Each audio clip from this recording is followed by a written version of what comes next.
Welcome to the Masterclass Stereotaxis Genesis. A new era begins. We are very happy to see so many participants online today. We are looking forward to an exciting event in which we hope you will contribute with your observations, questions, and remarks. Please note that making recordings during the event is prohibited.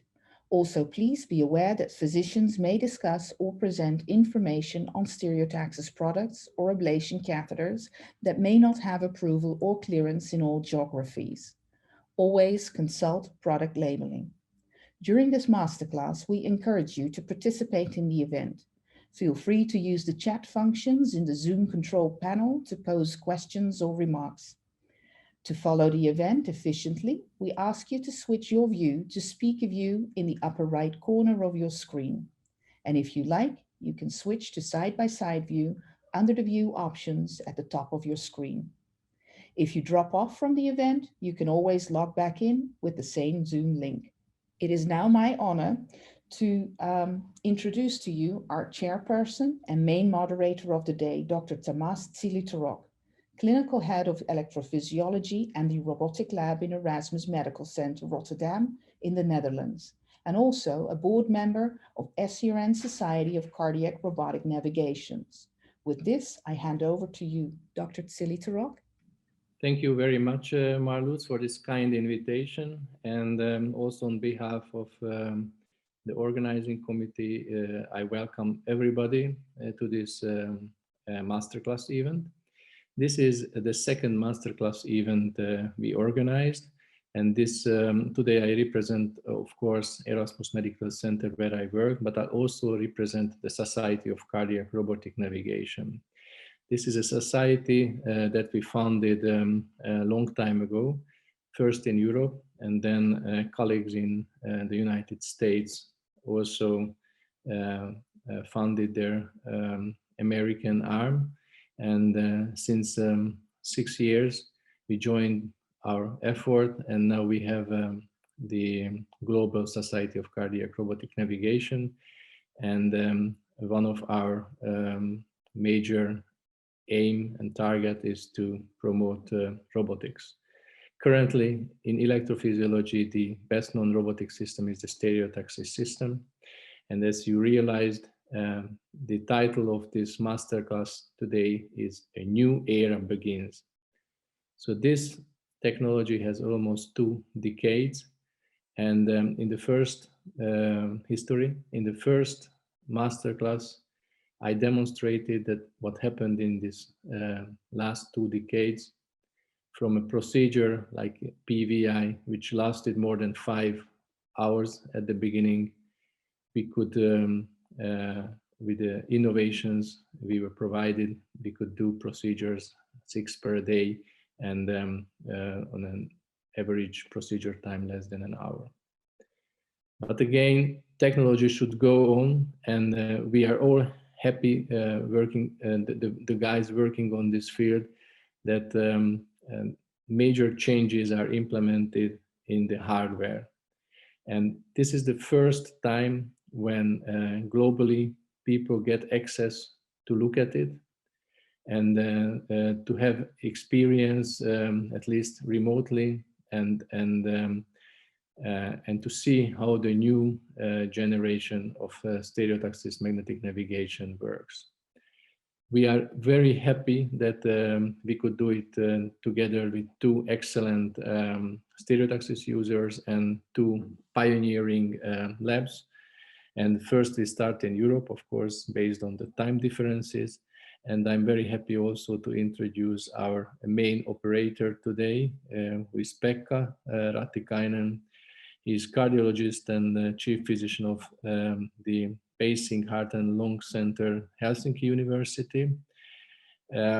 It would take hours to tell all of the titles and achievements that he had in the past, but just shortly, he worked as a professor of cardiology at the University of Tampere, professor of internal medicine of the University of Eastern Finland, and he also had multiple positions in Finnish Cardiac Society, European Society, European Heart Rhythm Association, and he's currently a member of the ESC membership committee, and task forces and treasurer of the UEMS cardiology section. So, and also Dr. Parikka is he will be the on-site moderator today. He will introduce, of course, the team himself, but again, just a few words. He's a doctor of medicine, specialist in cardiology and internal diseases in the same center at this moment. And he has also multiple achievements.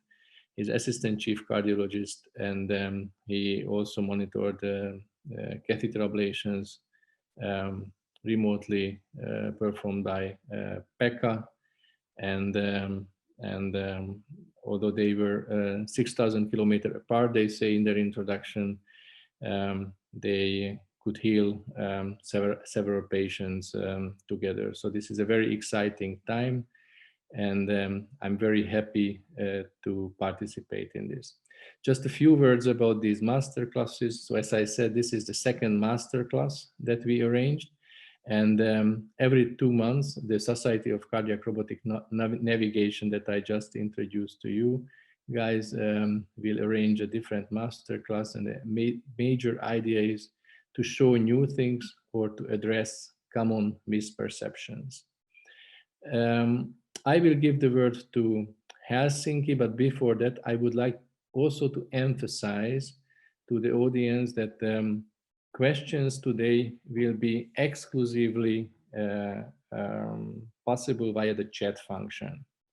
But on the other hand, I really would like to encourage also everybody to ask as many questions as possible, because this is a very exciting time. Again, this is an first time in the world that we can observe cases using this new technology. Thanks, Tamas, for the kind introductory words there. That my name is Pekka Raatikainen. I'm currently the chief of the EP here in the Helsinki University Hospital, and we've been using the magnetic navigation system in Helsinki more than 10 years, and now we are proud to present cases done with the new Genesis magnetic navigation system.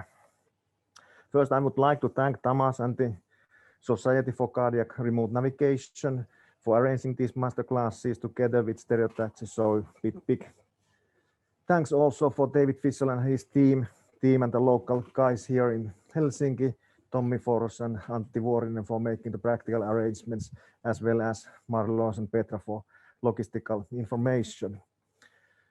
I was glad to hear that so many colleagues were possible to participate in this session. Hopefully we will learn from each other. We will have a case with the patient operative with a sending operation. I will show a couple of slides of that, and hopefully you will be able to help us if there's some problems during the case, and hopefully we will find a nice solution for this patient. So I hope that you will be using the chat form actively and ask questions, and we try to reply what we have here. So today we will have a couple cases. One case is coming from Helsinki University Hospital, and the other one is coming from Arizona. Peter Weiss and his team will be doing a VT case, and we will do a patient having a sending operation for transposition of the great arteries.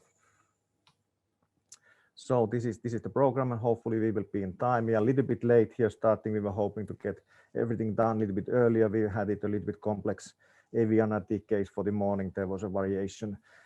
Almost every type of AV analytic, there was a typical, atypical, and slow. So it took a little bit longer to get everything done in that case.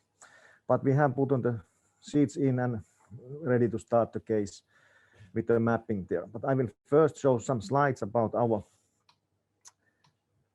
team here. As we all know, we are in the Finland, located in the northern part of Europe, and Helsinki is the capital city here at the bottom. So we are the most southern part of the Finland.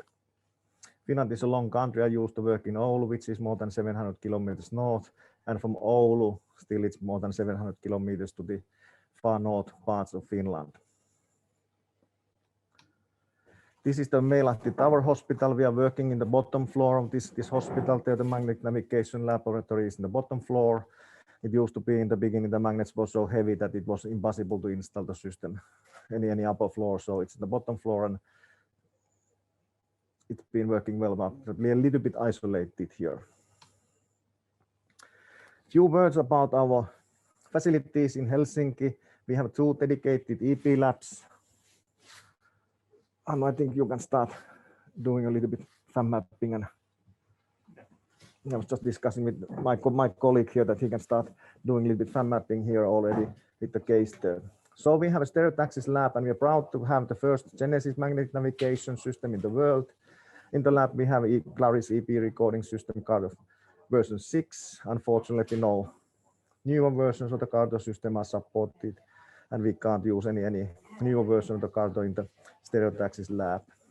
And we have the Odyssey Cinema system here, and we have another lab completely dedicated for doing catheter ablation with Siemens pipeline fluoroscopy, and same Claris system and Cardo V7 here, and also having the Insight precision system. And in fact, today and tomorrow there will be installation of the Odyssey Cinema system also for the manual lab. We have a separated lab for pacemaker installations, and then we're doing cryoballoon ablations. We have a dedicated lab, which is the newest lab in the hospital. It's called like a special lab. Some special cases, TAVI procedures are done there also an AST closures, PFO closures, left atrial appendix closures are done there. We are using the lab 2 days a week usually for cryoballoon ablations. We have only Genesis EP recording system in that lab. So what we are doing in Helsinki, we do about 1,000 catheter ablations every year. And biggest volume is of course the atrial fibrillation. Currently it's around 350 cases of AFib, so about 35% of the ablations are for atrial fibrillation. And in addition, we have another lab inside the Helsinki University Hospital near the new Children's Hospital, and they're doing about 100 ablations there. And we have a close collaboration between the colleagues in the pediatric EP unit. And the device implantations are also quite active here, about 1,000 device implantations per year. So we will show a little bit more about this magnetic lab.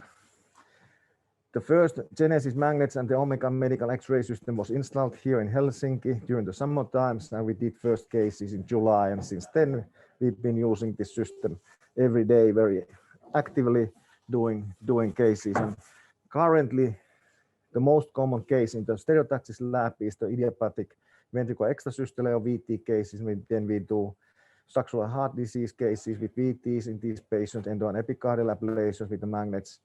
Atrial fibrillation ablations used to be the biggest volume in this lab, but now it's switched that we were doing other cases here and doing more cryoballoons and more manual AFib ablations. These are important part of the magnetic lab. Also, these patients with congenital heart disease, they have been undergoing the surgery in the past, and then they have these arrhythmias later on. So these are always done with the Stereotaxis in our hospital. And in fact, we are using the lab also when we have the long cases in the morning. We start with the difficult cases, and usually in the afternoon hours we are doing SVT cases, and it might be nice to show something also with that, because we are using the Navigant screen here, and we do the SVT cases practically without any fluoro, using these features in the systems, what makes it possible. So this is a picture from the lab. We can show also live video later on. You can see that the Genesis magnets are smaller than the previous ones there. They are tilting a little bit different ways there, but it's very convenient to use these. And you can see the Omega X-ray system. It's a little bit bigger than the usual settings what we have had in the past. We have a 30-centimeter detector in this system. It used to be in the Siemens system what we had it in the past, 20-centimeter detector. This is usually allowing us also to see the groins there, that if you have some problems with the puncture sites there.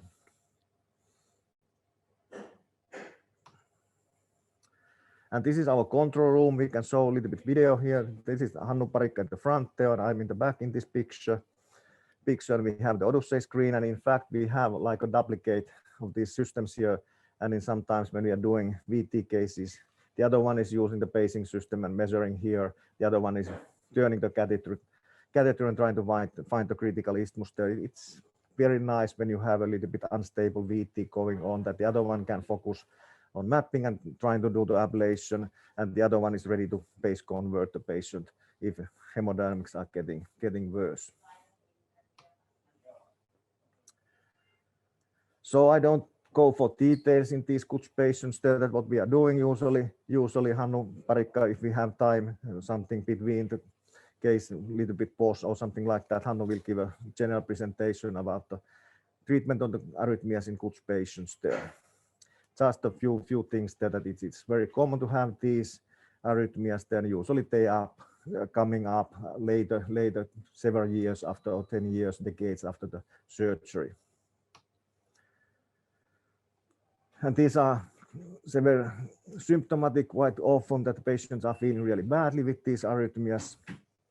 And it's common to have 2-to-1 conduction, even 1-to-1 conduction, fast ventricular responses, which makes it difficult for the patients. And they are occurring quite easily after the cardioversion, and medication is not effective in every cases, and so we have to do ablations quite often in these patients.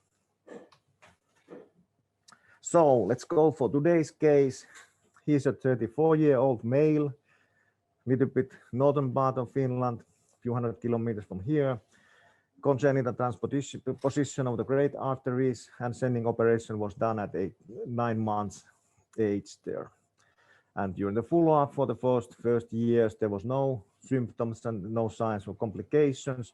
During the recent years, there has been moderate obstruction of the LV outflow tract, most likely caused by some movement of the mitral valve, and moderate tricuspid regurgitation. And then at the end of 2014, he started to have palpitations. They put an implantable loop recorder for the patient in the central hospital, and there was documented having a nice documentation of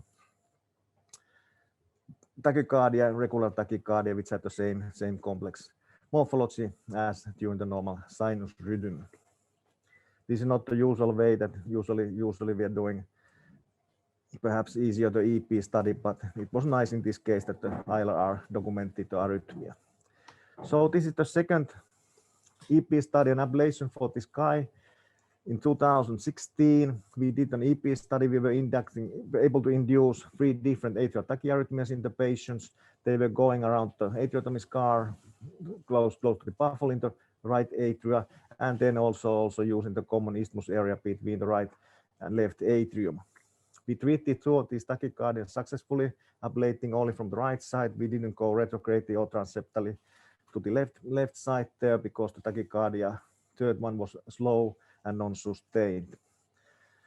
And later on, it's easy to tell that it was a correct solution in that time, because the patient was without any arrhythmias almost for 4 years, but last summer he started to have tachyarrhythmias again. So this is an ECG from the central hospital, 50 meters per second, taken during the tachycardia. It seems to be that there's some P-wave activity here, possibly here also, and these are the lymph leads, and here are the chest leads, are both together here.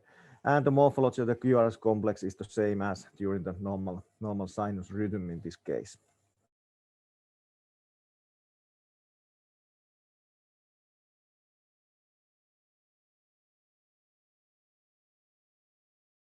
Operation, it seems to be that the coronary sinus is in the other side of the baffle, so we were not able to get the catheter inside the coronary sinus, so we are using it a little bit higher in the right side. Hopefully it will be a stable position for the mapping there.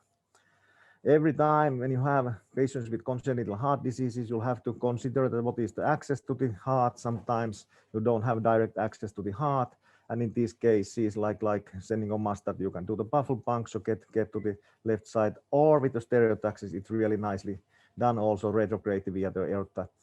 And we have done both ways for the sending a mustard cases to ablation. In fact, we have done couple atrial fibrillation ablations also in patients without any access to the heart.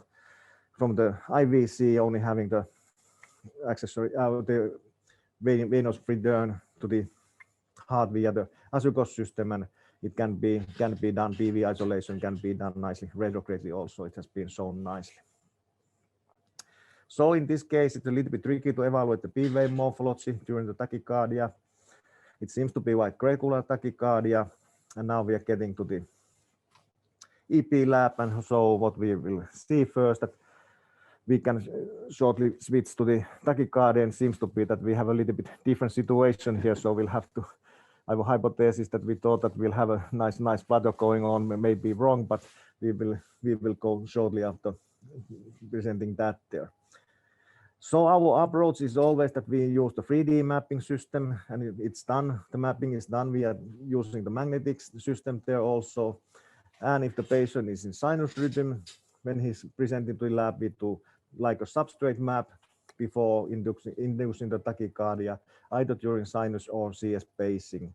And we try to find all the double potentials and fragmented signals, which are the areas of interest for the tachycardia and may be working as a substrate.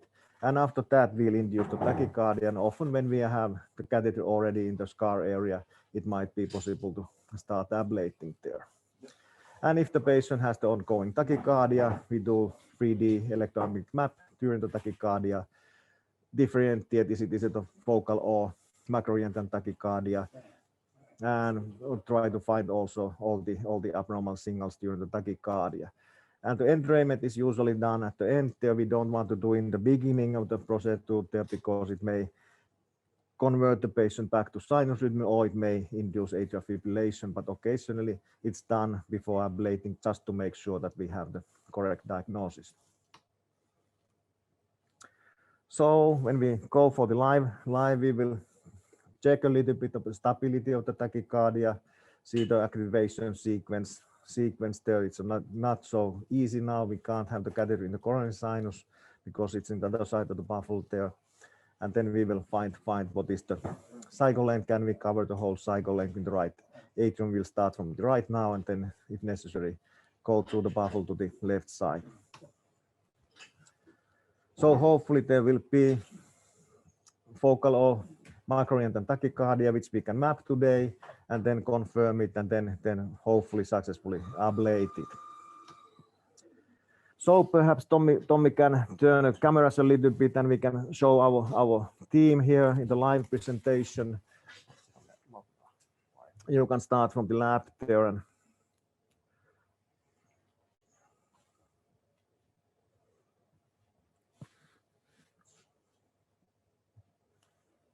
so I think that it's live now in the picture there that Tommy will be turning it a little bit. This is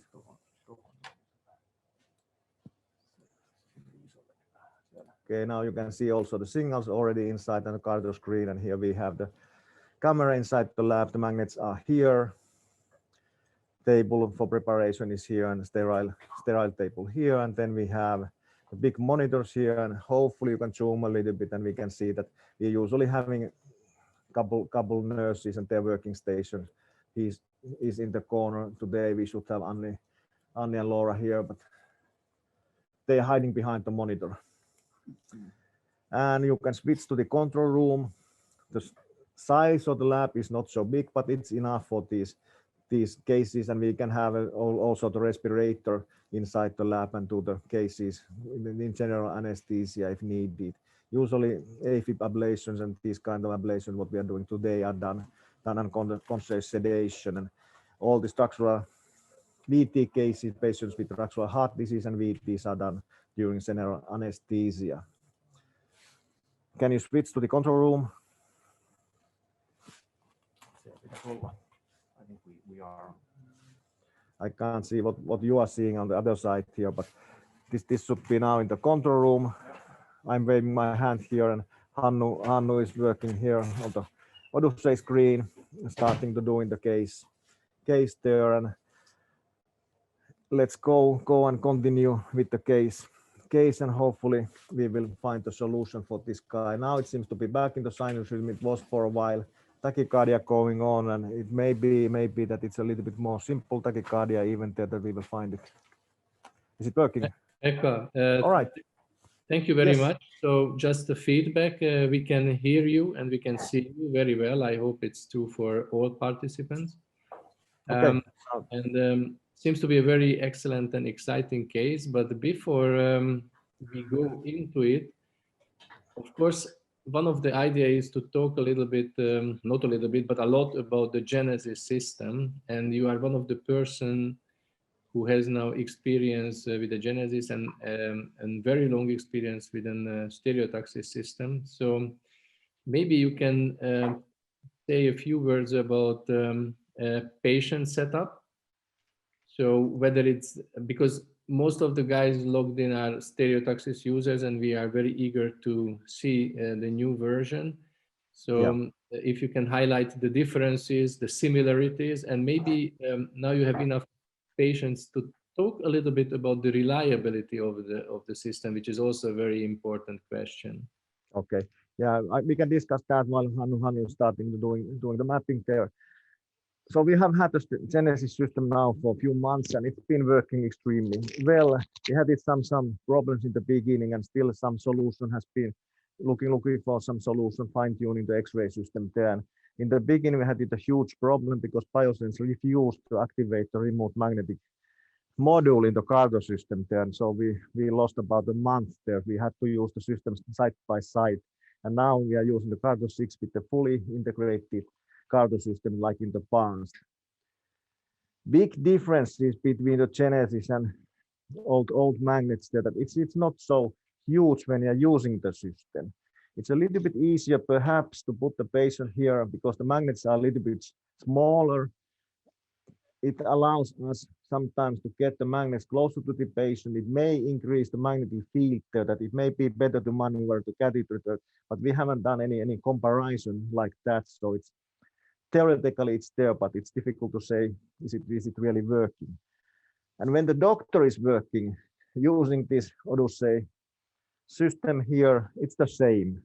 So I think it's a good way in a way that your working flow is the same as a doctor. You are using the same screens there.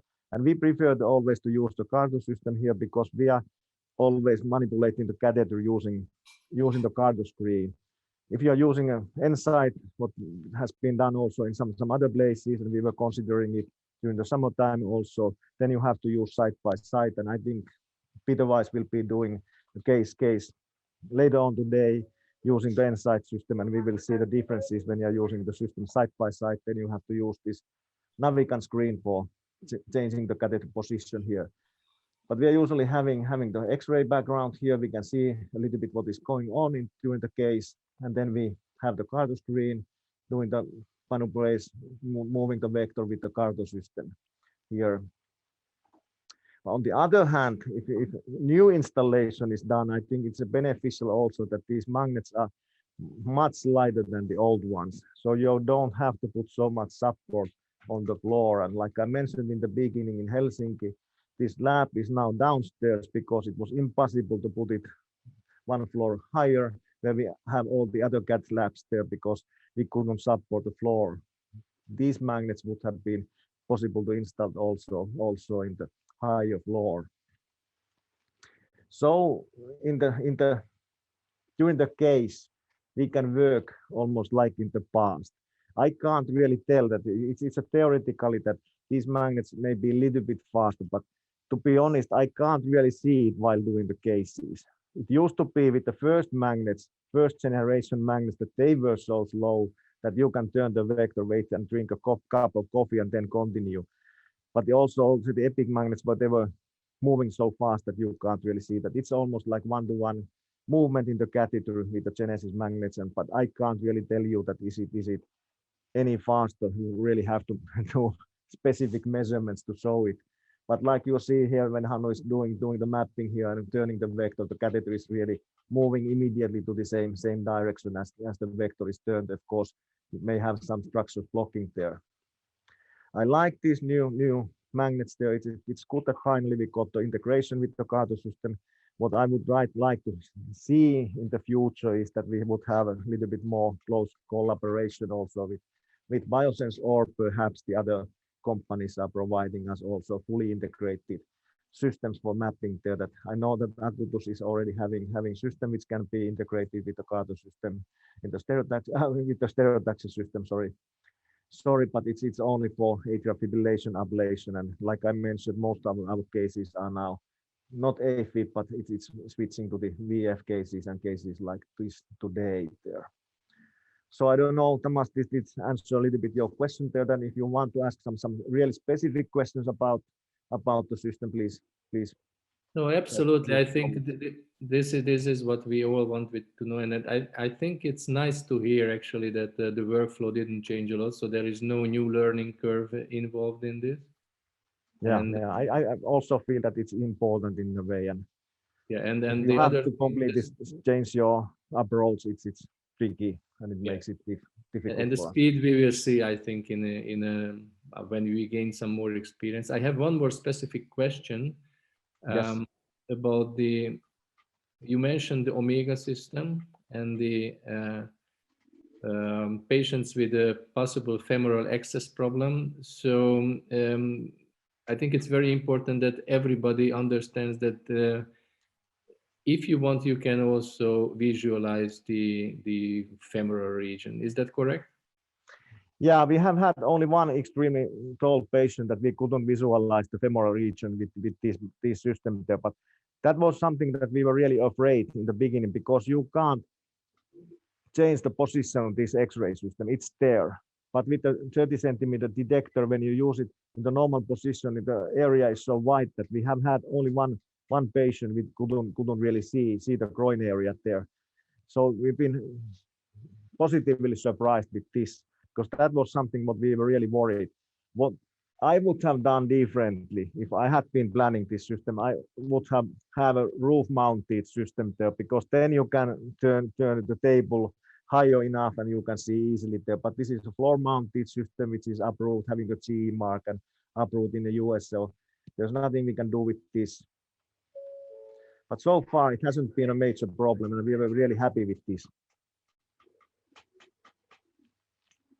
Very nice, thank you. And again, I would like to encourage everybody to ask in the chat function if you have questions about the system. And otherwise, I give back the word, and now we can focus on the patient, which is, of course, the most important thing today. Yeah, Hannu is doing the mapping here, and it seems to be that the patient is going in sinus rhythm, and then there's tachycardia, which seems to be that it's quite simultaneous activation in all GS channels there. But we will do the anatomical map first, then we will do a little bit induction with the pacing and see what's going to happen there. As you can see that it's quite nicely moving there. This is now, you can see my mouse, I hope so. Yeah, so you can see it. So Hannu is doing the mapping here, and you can manipulate the catheter quite nice. And this CS catheter is towards the right atrial appendage there. I think that the CS is in the other side of the baffle there. That quite commonly in our patients, what has been operated in Helsinki, the CS is in the right side, so we can get the catheter to the CS from here. But we were trying it last time, and I tried it again in the beginner procedure, but couldn't get it there. So this seems to be quite stable position for the catheter now. We can get to the SVC, and this is a nice in the Navican screen. When you have the fluoro in the background, it helps the mapping there. You can see it nicely there, and this is the feature I'm always using also for AFib ablations, taking the fluoro there. In AFib ablation, it's usually only AP, and you can see it nicely. This helps a little bit. You can see the IVC we're getting with the catheters inside here. CS catheter is here, close to the appendage there. We can get to the ventricle. I think Hannu has some marks already in the annulus. 5 dots are usually what we are using, location only points for the annulus there. And now Hannu hasn't taken any points there. Yeah. May I ask something? You mentioned in the introduction that once you have to go to the pulmonary venous atrium, of course, we have 2 options. Which option you will demonstrate today? Because now you are mapping the systemic venous atrium, but yes, will you go retrograde or we will today we have decided that if we can induce a tachycardia, which is coming with isthmus dependent tachycardia or something else that we have to go for the left side, we will prefer to do it today via the baffle and do the transeptal puncture there, and we can look at that. But if we can't really induce any tachycardia which is coming from the left side, of course we don't go there. And last time we didn't go for the left side because it seemed to be that we were able to ablate some of the tachycardias from the right side. But we will see now what's going to happen when we get the tachycardias going on. And It was a little bit funny tachycardia what was there for a while, and it may be even that we have a simple SVT here, but we will see. Sure, Now sure. sinus rhythm, and this is something that Hannu now decided to do just the anatomical map without taking the points there, because the rhythm was a little bit irregular going for the tachycardia, going for the sinus. Occasionally, usually we do the substrate map during the sinus rhythm or during CS pacing, and perhaps we can switch to CS pacing also and then try to find, oh, by now it's getting to the tachycardia again. Yeah. So what do you think about the tachycardia in the audience? You can see it here. Regular tachycardia, CS is here, mapping catheter is here, almost simultaneous activation in all the CS channels, ablation can about the same time, very short retrograde conduction time there.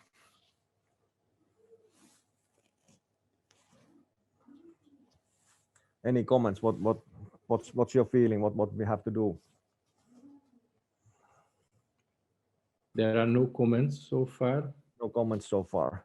I mean, you mentioned retrograde conduction, but of course, it's not yet proven that it's retrograde conduction. So yeah, it may be also that this is very slow undergrade conduction. You are right. There was some ventricular pacing in the beginning. It seems to be that we have a decremental conduction there, sometimes blocking, but we will do a little bit testing there. But let Hannu finish the map, so we have a nice anatomical background. We always want to have a nice anatomical background there, that it's much easier to do the ablation also when you know the anatomy and you have perhaps marked also the fragmented signals or something like that. Did you, Hannu, find any areas with fragmentation or double potential so far? There's some. Okay, Hannu can put the microphone also on, so he can comment during the mapping phase also. That there's one area here that he has marked in the lateral part, that there's double potentials marked with these blue dots there, that Hannu can show the signal there, what we have in this area there. Okay, I suppose you can hear my voice. yes.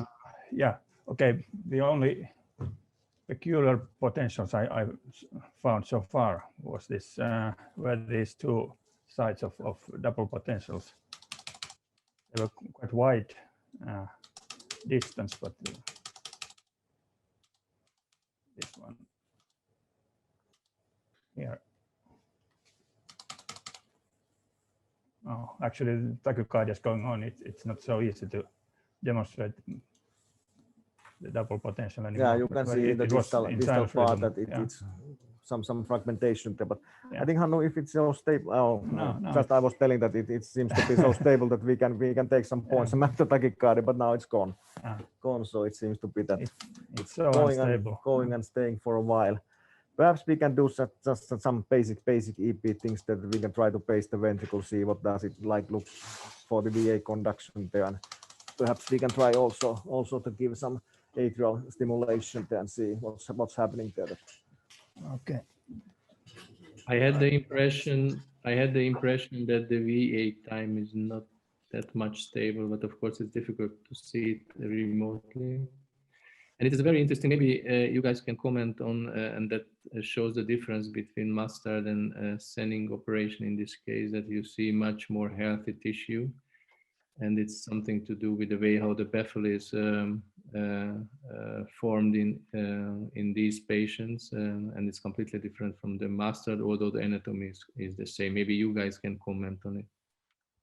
In many countries, there is no experience with Senning, because it's a later operation, and on those countries they already started the arterial switch operation. I'm also very lucky because I worked in Hungary, and then we always had only Sennings, and in the Netherlands it's mostly mustard. But again, anatomy is almost exactly the same, but the pathologic signals and fibrotic tissues are different in these two operations. Maybe I'm very curious to see your opinion. Yeah, I agree with that. That it depends a little bit what is the material used for the making the tunnel there. It's a little bit differences in that there. I'm not sure if Anders Kirstein is online. Can Anders has been working? Is Anders there? That Anders is the best guy in this world I know for giving a nice talk about these. Can Anders, you can take a mic and give comments there, that because I think that you are much better than I in this comparing the sending and master than giving the hints what we should be looking there. Is Anders there? Okay, Hanno is doing a little bit mapping, and I will take some points here. He's there actually. He's there. He gave you already a nice chat message that he's watching. But the point we already agreed that because it's a large audience, we will not allow people to talk. Okay, yeah, that's what was asking in the last time we did cases with Anders a couple of weeks ago, and I was asking Stereotaxis that they will give Anders access to the microphone also. Also, that's why I was asking. We can make an exception. No problem. Because I think that he's the best guy to comment on this. I don't see the chat there. That we can look for now. Looking from the Tommy's computer.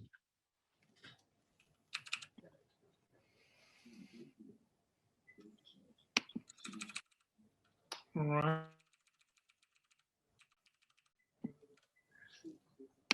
Anders, can you give me in the chat some comments about the differences between mastered and sending? What is your feeling that it's the key issues in this? If you don't have access to the microphone, perhaps you can just type short comments on the chat screen there, and we can discuss those. It's a pity that we didn't get it. Our microphone should be open for Anders. Yes. Okay, Anders. He has a mic on himself. Mm-hmm.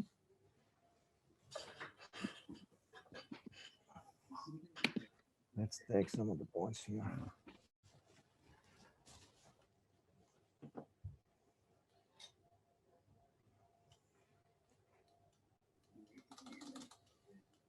Do we get it?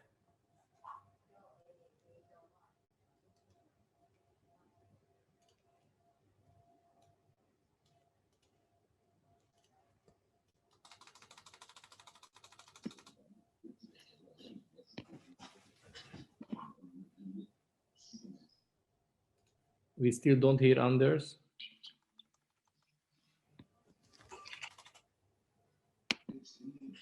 Dr. Pedersen, your microphone is open. Okay, do you hear me? Yes, we can hear you. Great. Yes, super. It was just a problem of the difference between the sending and the mustard anatomy. I think basically they look very much alike. Yeah. And the only difference perhaps occurs when or due to the age of operation, since most of the people we have done together in Finland, they look very much alike. There might be some differences in the incisions. Last time we worked together, Pekka, we had this mustard operated case where sometimes the surgeon put in an extra incision in the very lateral place of the baffle of the right atrium in order to enlarge the baffle and also allow for better transition of the pulmonary venous blood, the red blood, when the patient grows up. So there are kind of tiny differences, but basically you can expect to see the same macroscopic anatomy as depicted here in the cartoon system. This is getting quite typical anatomy view now in the picture here. Yeah, that maybe you misunderstood, but that was my point too. What my point was that in a sending, based on the fact that they use less artificial material because it's made from the own heart, you have a different level of fibrotic tissues, which seemingly less than in a master. That was my point. Yeah, I agree with you that might turn up as a different. So I was able to get some points during the tachycardia. Hannu tries to induce it again. We will see what's going to be there. I can paste from CS1 too. Okay, now it started again. Let's take some more points and then for.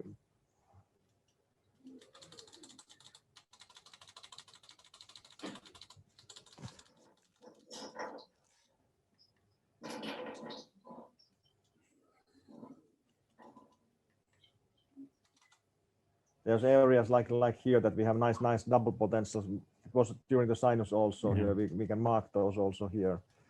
So we have something going on in this area. This might be the opening area. This is a little bit tricky now. It's huge. This may be coming from the ventricle. Sometimes it's a little bit tricky to separate here that do we have a double potential or is it coming only the ventricle potential and the big atrial potential here.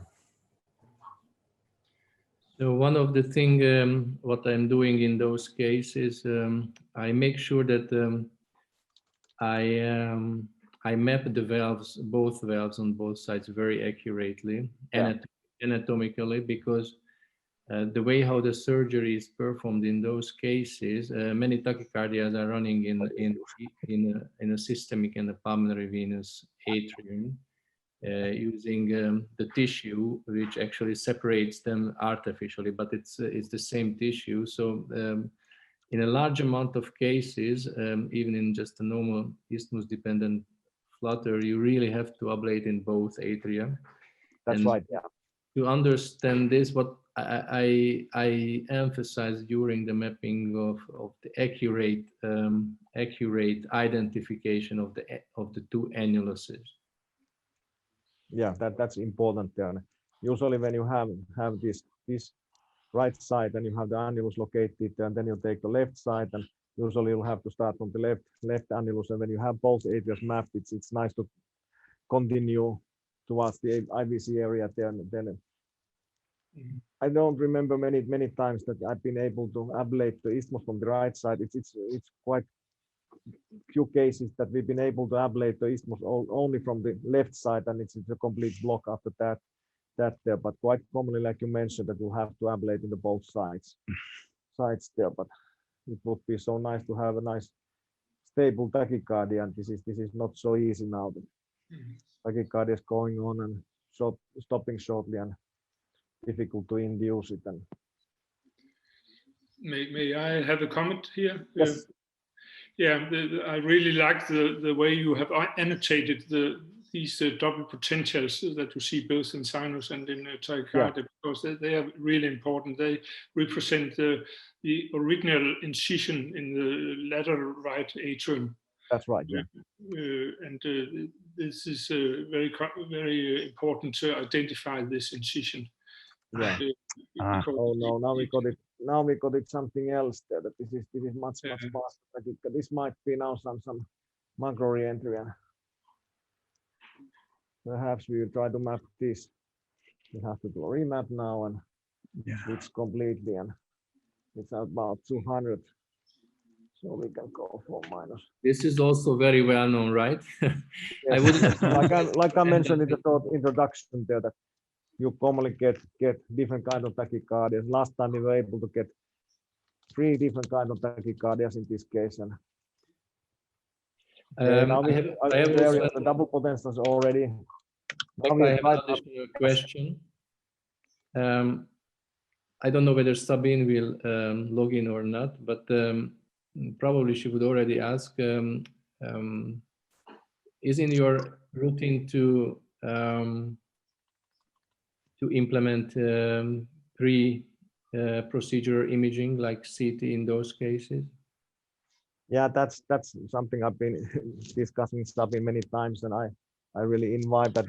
It's nice that she's having the access and easily getting those.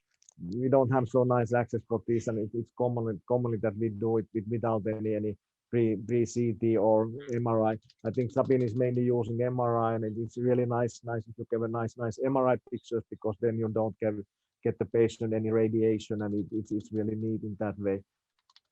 We've been discussing a lot, and perhaps it should be that we will increase it in the future, but so far it's been mainly doing the cases without any CT or MRI in advance there. But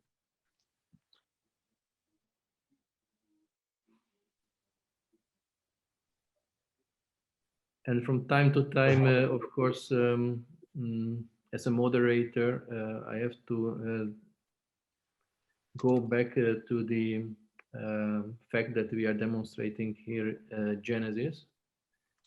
And Pekka can also explain that this is one of the most difficult procedure, at least complex procedure, that we perform in the EP lab. So can you say something about the kind of the range of procedures? How did you start with the new system? You started immediately with a wide range of procedures, focusing on everything, just following the routine you already had with an old stereotaxis system, or you introduced this gradually in your routine, and you started with simple procedures, and when the confidence improved, you started to do the most difficult procedures. I think it's important for starting centers to understand this. Yeah. We made a switch in a way that we started immediately doing AFib cases with the system. We didn't. Oh, now it stopped. Got a few points. So yeah, I'll try to. We were confident. We were seeing how the system was working, and when the Odyssey screen was here, the same things were there. That we started. We did it in the beginning, many AFib cases. Then we quite fast we did also some VT cases, and we already done some patients with the sending and mustard operations in this, and some epicardial ablation has been also done. So we were confident that this system is going to work like in the past, and we started. We didn't do any simple flutter cases or anything like that. We started, and we felt that in fact AFib cases are considered simple cases nowadays. When you have some macrorenal and tachycardia after the AFib ablation, that's a different story. But AFib cases are usually the simple cases. So in that way, we started with the simple cases. Getting AFib is nice in the way that it allows us to do nice mapping there. That allows us to use the system, get all the mapping done quite nicely there. And in the beginning, like I mentioned, that we had the problem with the biosense that we couldn't get the RMT module. That they refused to put it here. They said that it's not tested enough. When we were using the Navican screen to move the catheter, and we felt a little bit, how do you put it, cumbersome. It wasn't so nice for us, because if you've been using the Navican screen to move the catheter, it might be much easier, but we always done it in the cardio system, and we want to get everything integrated, so it's easier in that way. And but if you talk about no major slowing down, going directly quite fast with the normal flow in the stereotaxis lab. So if you talk about confidence, specifically about congenital patients, by the way, would you do congenital patients manually in the future? Like I mentioned during my introduction, that if I have the choice, I can select, I will do it always with the stereotaxis. I think a year or two ago we were doing with Anders couple cases here, and somehow we couldn't use the magnet, so you can do it manually also. But if I have the choice, I always want to do it with the stereotaxis system. It's so much easier. By the way, I can also manipulate the catheter to the different areas there, and doing retrograde ablation manually. I've done it in the past several years ago, a couple of times, but I wouldn't try to do it. And I've never tried to do an AFib ablation retrograde. I've done it nicely with the stereotaxis. So in these cases, I would really use the magnets. And I will tell you also in secret, the very first congenital case in Budapest, I hope he still remembers, we also did together with Anders. Yeah. That was the reason that I wanted 20 years ago. There, because he's the guy in the Europe to give us hints with the congenital cases, and I'm 20 proud years that ago. I have been able to work with Anders over the years many times. I always enjoy working with Anders. So we got the same tachycardia going on. There may be something that we'll have to check those annotations there in this double potential area. I try always to put the signal to the first spike here. Some of these seems to be that it's perhaps annotated wrongly there.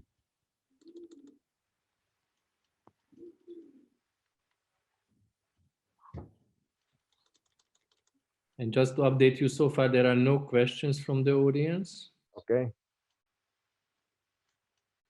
But again, please ask freely, and we can tell to the operators. Yeah, this is a little bit frustrating just to try to map for a while and get the tachycardia, and then it's converting, and then we'll have to do something else. But now we got it the same faster tachycardia going on. We try to get an idea what's going on with this tachycardia. Pekka, what is your approach if you end up with, let's say, 6-7 different tachycardia? I want to ablate the most stable first, and then try to find the other ones. I don't think that there's anything else we can do. That if you have a nice shorter runs and little bit more stable, try to eliminate one by one. And in atrial fibrillation cases, post AFib cases, and things like that, you may have a nice idea of the substrate, but just to ablate the substrate, it's done only mainly in the VT cases, and otherwise it's a little bit in the atrial doing just like some lines on the base of the substrate without having a nice idea that is this really going to be the substrate. That perhaps not so eager to go for that, but sometimes it's an only possibility what we can think that try to find the substrate, and that's perhaps the only solution in those multiple. It's the same, but for somehow the ischemic VTs are much more clear in a way that the substrate is quite clear, and in fact we don't anymore even induce the tachycardias in the beginning. We try to just eliminate the substrate and then try to induce it after that. But in the atrial level, we haven't done it so much. Pekka, in the meantime, we have a question to you guys. Yeah. Whether in any cases intracardiac echo facilitated your procedures, or do you use it sometimes? Yeah, I didn't mention in the beginning. We are not so often using the intracardiac echo in these cases, but we've done a lot of cases for extrasystole coming from the outflow tract area. So we've been using it quite much in those cases. It gives us a nice hint that is the focus in the aortic root. Is it in the left outflow tract? Is it in the right? Because more and more cases now are coming that we are even scheduling the patient that this is going to be outflow tachycardia from right or left or from the coronary cusps. Then in those cases we're using the cardio sound catheters, and it has been helpful in those cases. But specifically in these cases, that was the question. Yes, not so much. No. This we're usually doing without it. Okay, now it's only getting to the ventricular signals that.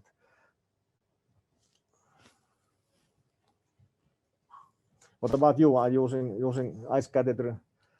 I know that in Rotterdam you're using it much more than us, but we've been happy with the cardio sound catheter, that it's been helpful. You get the nice anatomical pictures with it also. Yeah. So this question was from Laszlo Shagi from Szeged, and they also use a lot. But in this case, our experience is very similar to you. I mean, we use really a lot, as you know, but not for these congenital cases. And even I can tell you, I try to do retrograde mapping if it's possible.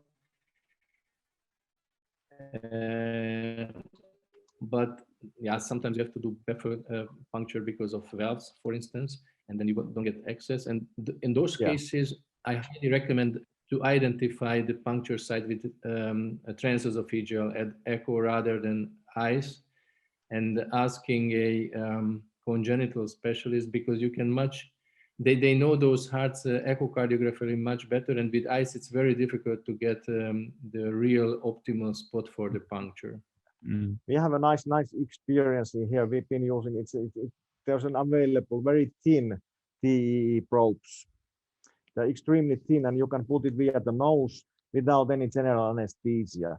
So nowadays, if you have a difficult transseptal puncture, we are always taking the nasal TEE probe and use that, not anymore the eyes catheter. It's a reusable catheter. You can use it multiple times. It's something like 20,000 euros, but it's useful forever. So that's what we've been using now. And it's used also in our hospital for PFO closures, ASD closures, and also for left atrial appendage closures. So it's a really nice tool that if you have the nasal thin probe for which can you use nasally there, that's a nice TEE probe. And after we got it that, I think was it a year ago, something like that. I think we skipped year and a we half, haven't done any difficult transseptal punctures anymore with the ice catheter. We're always using this. You don't have to put the patient on sleep, and you can do it while the patient is awake. It's really nice. I don't know if anybody else has experience with that, but it's an excellent tool. Yeah, I agree. We use usually normal TEE, but we also have experience with the nasal probe. Yeah. Routinely, we don't use it. It was more like a study, but I agree, it's a great tool. Yeah, when you have the normal TEE probe, it's difficult for the patient, and they don't feel nice with the normal TEE probe. We only use for anesthesiology procedures. That's right. Yeah, when you have the anesthesia, it's a different story.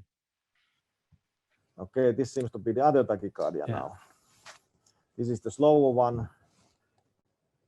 Now it seems to be it's one-to-one conduction now, but this is 290 milliseconds. And now we can see that it's an atrial tachycardia. There was I don't know if we got it there, that there was an AV block for a while. So perhaps we'll have to now try to map this one. So this is a nice typical live case. So far only 2 tachycardia. So let's do another map. I have to pause this one. Let's try to get it. We got it something here. It may be that we have something going around. I would have liked to get something. There was early signals here, and in the other side, a little bit later signals. So it may be something also around this scar area here, but can't really make it sure. And now we'll have to map for the other one. So let's do a remap. And now it seems to be 290 milliseconds. We are usually taking something like 10% away from the cycle length there.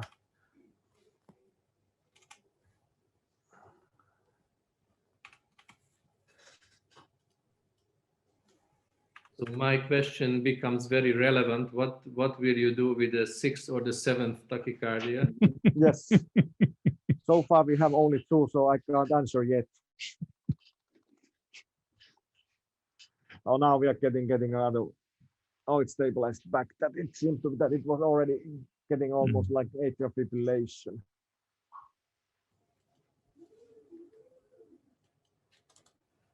And this is interesting area because also during the tachycardia we always have these nice double potentials in this area. Now it's double potentials are getting more narrow, closer to each other. Usually it's the meaning that it's the pivot point for the tachycardia. It may be turning around in that area, and when it's getting more separated, it is usually in the middle of the scar area there. But oh, this is interesting. Getting very late signals here, almost having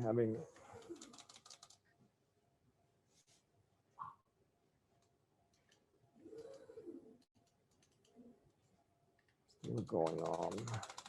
Until you work, I would like to comment on one thing. Yes. Unfortunately, it's not completely relevant for this procedure, but the audience should recognize that the other system which is fully integrated with the stereotaxis system is the Acutus system. And in the Acutus uses a basket with the capability of echo transducers having a very accurate anatomical map, but also a very fast global map. So it's a pity that in this anatomy it could be very difficult, but for instance, a post-PVI of a post-MAZE patient, when we end up with many morphologies, it is just a relief to have a diagnosis of different tachycardias within a few seconds per tachycardia. And then you save the time of the sequential mapping of 25-30 minutes per tachycardia, including, of course, the switching from one to another. So I really hope that those devices will be very soon tested in these environments as well.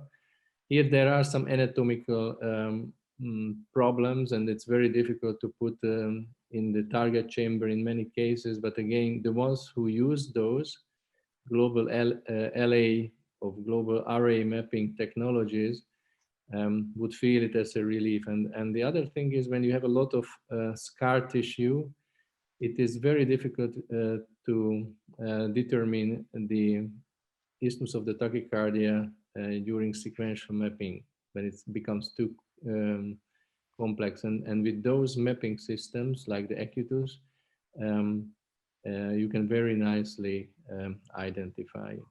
It was just a remark. We are fan of this technology, again, mostly for post-MACE of post-PVI complex patients. Yeah, I fully agree.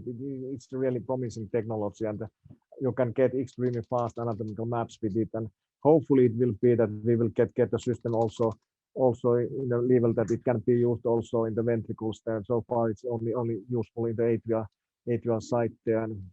But it may be that it's some switches are going to be happening then, and it will be more like a contact mapping in the ventricles there. But I completely agree. It's a promising tool, and what I have seen, we haven't been using it. We had lots of discussions that tested, but so far we haven't been testing. And I know that Tamas has been doing evaluations in Rotterdam, and you have nice experience with that. And good to hear that it seems to be promising there, because it's getting the fast anatomy. It is valuable in some cases there. And especially when a changing tuck is, you can make the diagnosis within 3 or 4 weeks. Yes. Let's see what we got it. There's some delay in this area, so we got it something around the annulus area here, but couldn't really get a figure what's going on there. I will mark a little bit more of these annulus points perhaps here. Hannu can try to induce the tachycardia. Which one? We don't know. Okay, which one do you want? Still the slow one. Yeah, this is the same what we've been mapping. Yeah, now. but a little bit faster. A little bit, yes. Mm. No, now it's no, it's 290.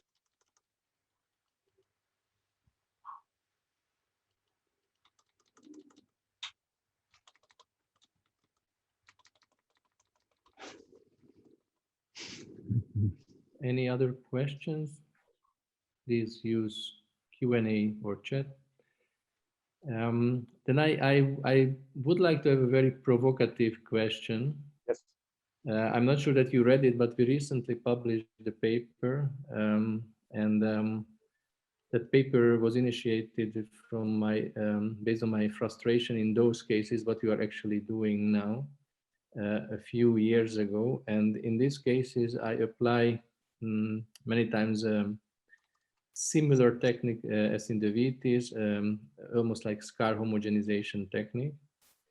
And so that's the reason why these cases I usually start with a very extensive pacing protocol to see what kind of ATs and how many I can induce. And especially we cannot identify a very obvious clinical tachycardia. I try to go with the scar homogenization technique for all of them. It seems to be not an extremely good outcome, but definitely not bad, not worse than the sequential mapping. So the conclusion of that paper was that if you have more than 3-4 tachycardias, you will have high recurrence rate, which is of course not a surprise, but with this scar homogenization technique, you can achieve a very similar success rates to sequential mapping.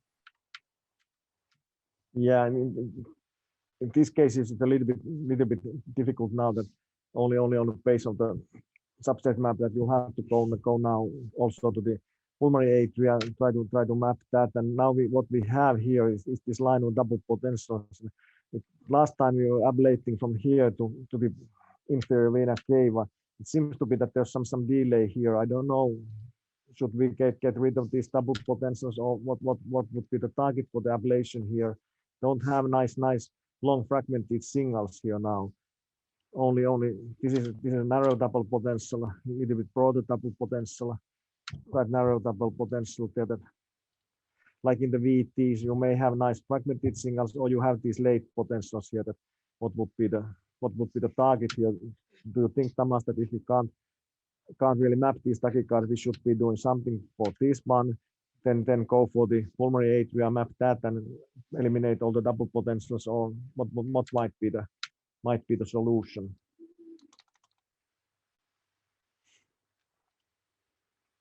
Was it a question or a comment? Question. Oh yeah. Do you recommend us to ablate these double potentials, or what might yeah, be? So what we can't really map these. What we do, we have a nice hit potential here. Let's mark that. So that is based on bipolar voltage mapping. Yeah. We should be changing and checking this but yeah. Something like I use usually 0.1, 0.5. Having a 0.2 or 0.1 there. That so not just looking the signals what we have been seeing here. There hasn't been any extremely low areas here. These signals are quite big all the time here in the voltage map. Also, this is not something like really scarce. What is your upper limit? This is 1.5 now. Yeah, if you decrease to 0.5. Yeah, we can put it 0.5 to 0.5 now. Then it's even more purple there. Now it's if you turn around 1 to 0.5. Everything is purple. Yeah. So anyway, when I have so many tachycardias, I would always go to the pulmonary venous atrium. Okay, here we go. Okay, it started again, and this is the cycle length now. It's even slower than this. Might be the second one, or this might be a third one now. Seems to be that it looks a little bit different. It seems to be longer cycle length now, or is it the same? I think. And again, a little bit as a moderator, I need to comment on a few things related to stereotaxis. So despite this frustration, you can see Pekka sitting there in a very relaxed mood and doing the procedure. So it may be that we'll have to call it. Was it this one?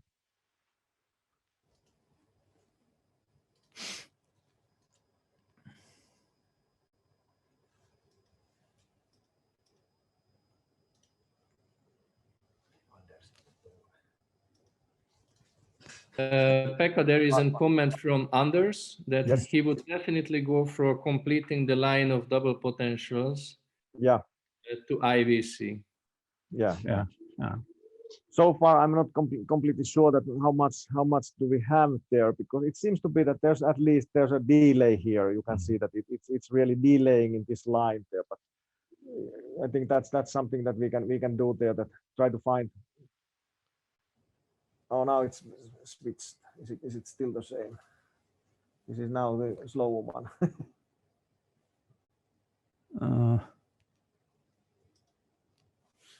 No, it's still the same. Still fast.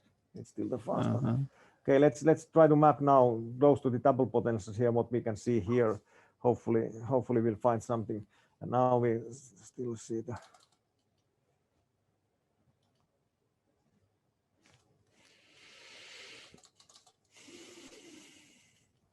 Might be nice to have something which is really fragmented in this area here.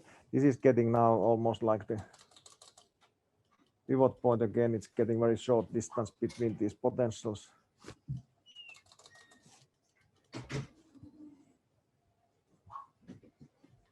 Not yet in the IVC. Getting closer to the IVC. Now we have a extremely small signals here, so it may be that we're getting. So somewhere here we are getting the IVC.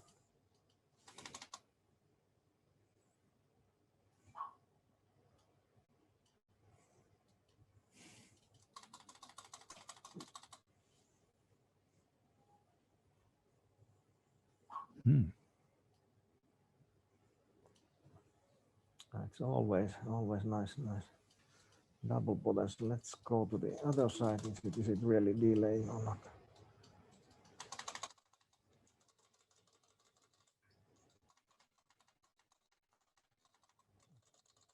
No, I'm stuck.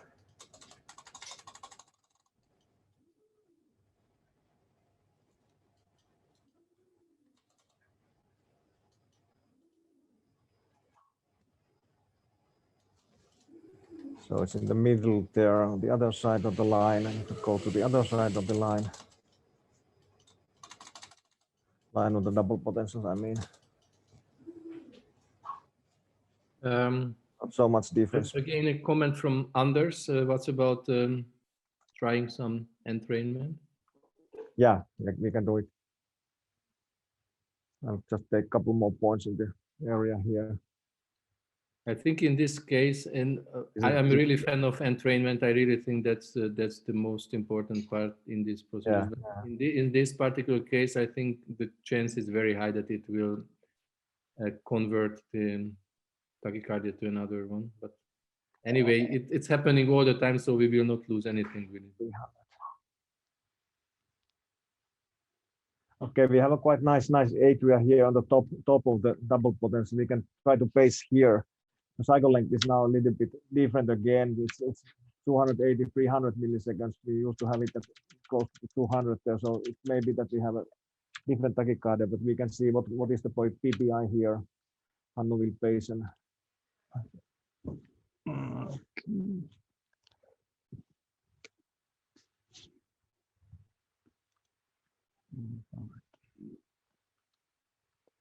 all right, now we start pacing for the ablation catheter and so 70 milliseconds now. It seems to be capturing there. It's not so bad. Looks like that we have no. Is it capturing? This is a little bit strange here. Oh. 290. Oh, maybe. Okay, let's try once. Look like that it was capturing, but no capture. No. Now it's capturing.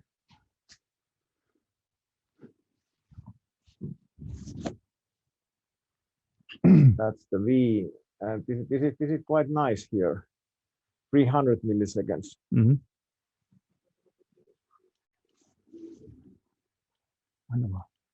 Yeah. Okay, this is getting quite interesting here. Yeah. Now we're getting some fragmentation, quite long potentials here. So it seems to be that the PPI was quite nice. We can try to pace it a little bit lower also. That's quite nice potential here. Okay, let's try from here.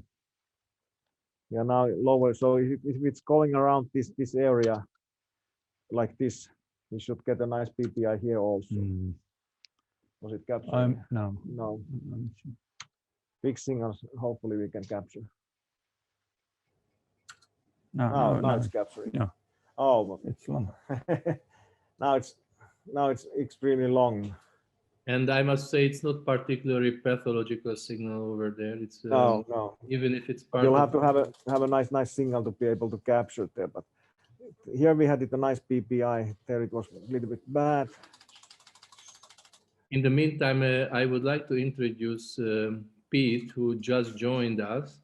Okay. He's the operator in the afternoon in Europe and in the morning in the States. And I start to worry about his sleeping. Pete, any comments about it? Will you be fresh?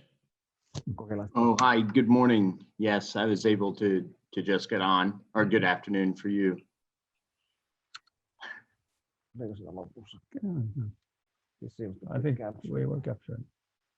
So it's long here. It may be that we were accidentally getting something in this area.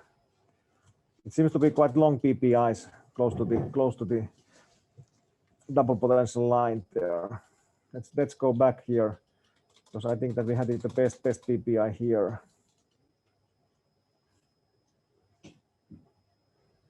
Okay, you can try again.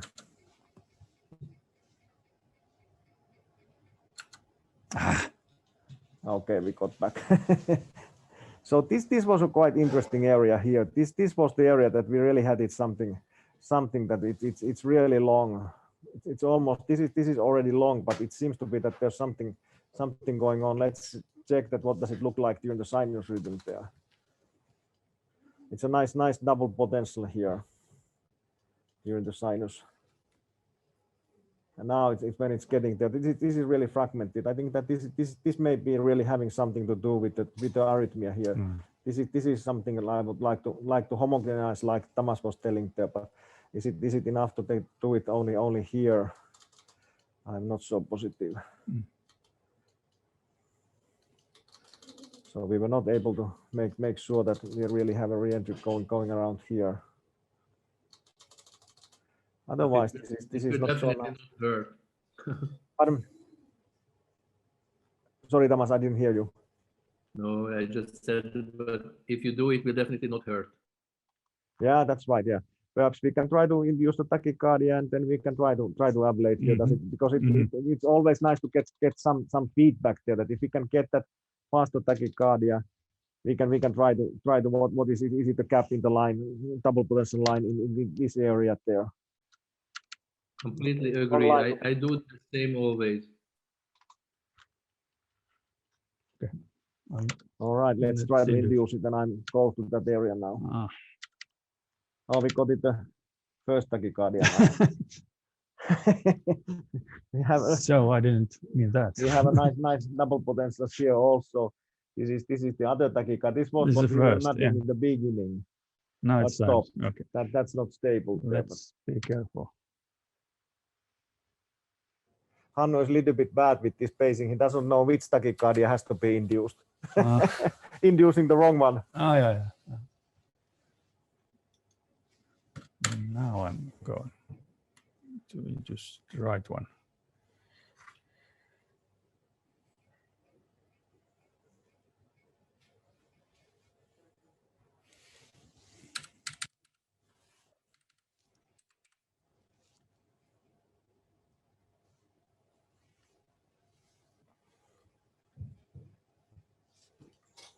We are quite high here.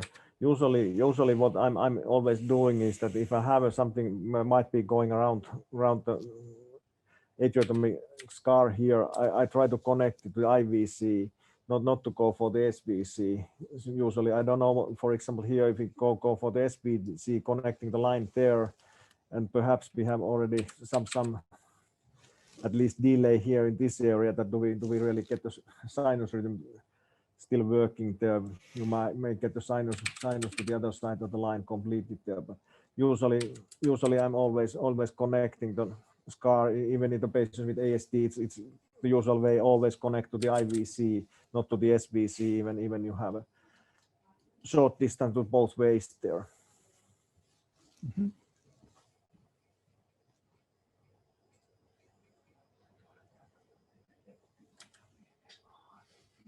It seems to be that we have a mechanical block here.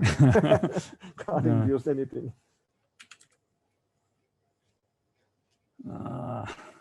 How much amiodarone have you given? No amiodarone.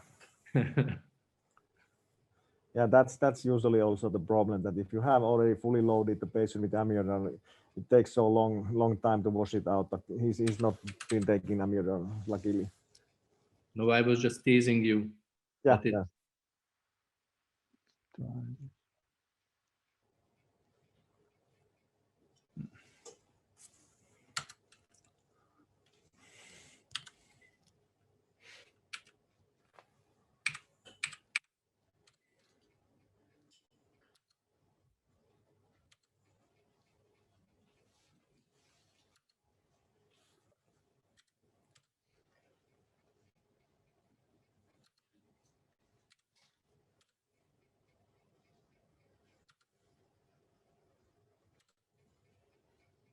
Pekka, and there is one more thing. If you anytime if you feel during the procedure that it's a very, let's say, neutral part, like too long induction or preferably after a successful ablation, a waiting time or something, we can always show some movies. So please feel free to tell us. Okay, if you want to show some other information, I think this might be nice. Try to induce this a little bit if we can get it induced, and if we have some fragmentation during the tachycardia, we'll perhaps try to ablate in this area and check towards the inferior vena cava from here. But please feel that, because it seems because to be induction of course is not that interesting, and once you can induce or you are going to ablate, yeah, I will tell you when we can come back. So maybe Marlus can prepare. Yeah, Tamas and Pekka, this is Pete. Yeah, thanks also. And could you just describe a little bit, each of you, from both your experience, just the unique difference in doing these type of cases overall, manually versus robotically, and the advantage? Yeah, we were discussing that earlier. Tamas was asking, do you want to do it manually? We discussed it. Yeah, maybe some North America just joining you. Yeah. It's possible to do it, but I really hate to do it manually. I always prefer to do it with the magnets. It's so nice. You can sit down here. I didn't take these leads away. I forgot it.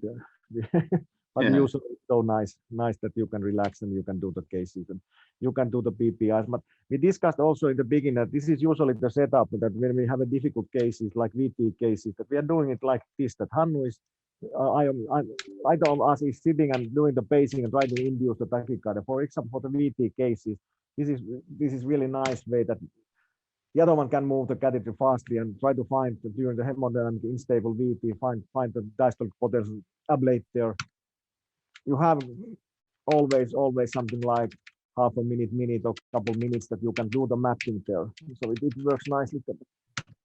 Straight answer to your question that if I have the choice, always magnetics for these kind of cases.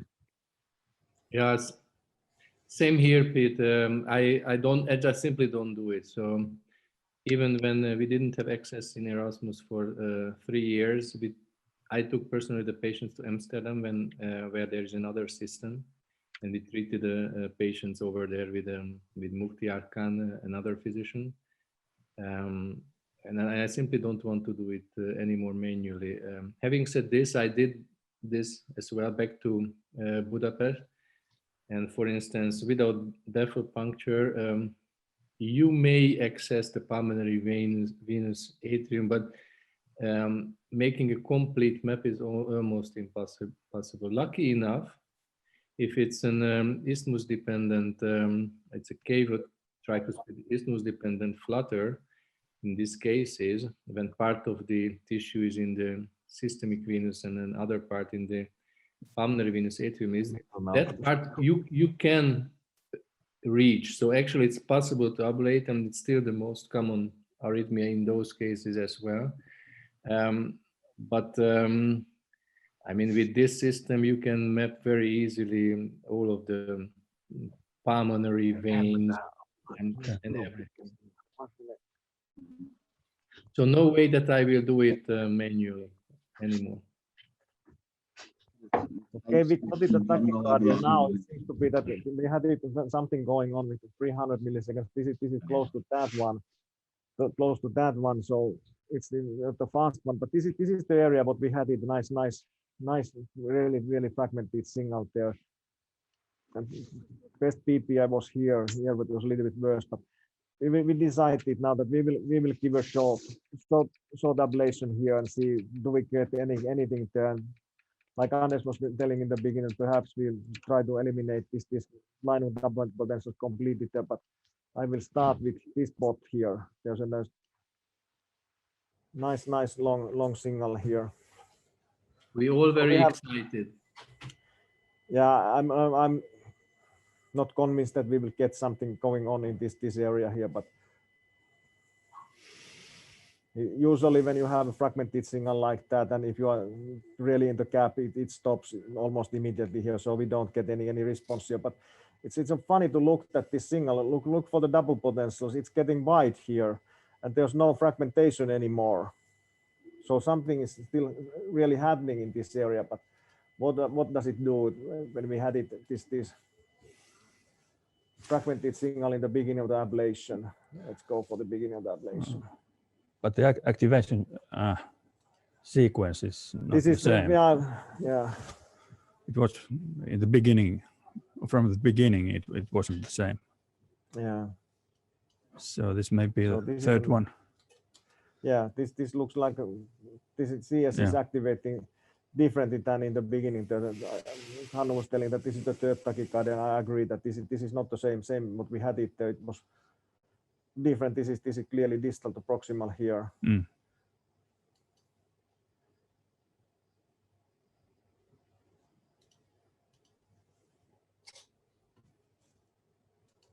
It would be really neat to see a stable tachycardia. We would really have an idea that is it going to be in this area, or do we have to go for the other one? Most likely we'll have to go for the other side also. Let's try to do a little bit. Hopefully we can get some points here. I think eventually you for sure should, because if you have so many tachycardias, even the likelihood statistically that none of them from the pulmonary venous atrium is almost zero. That's right here.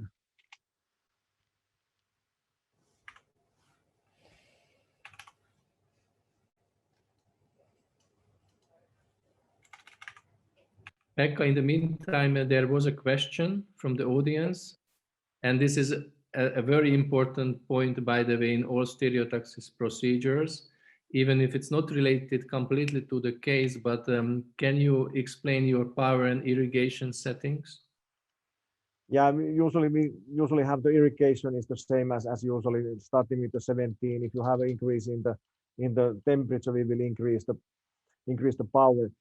Our experience is that you'll have to have something like 10 watts more.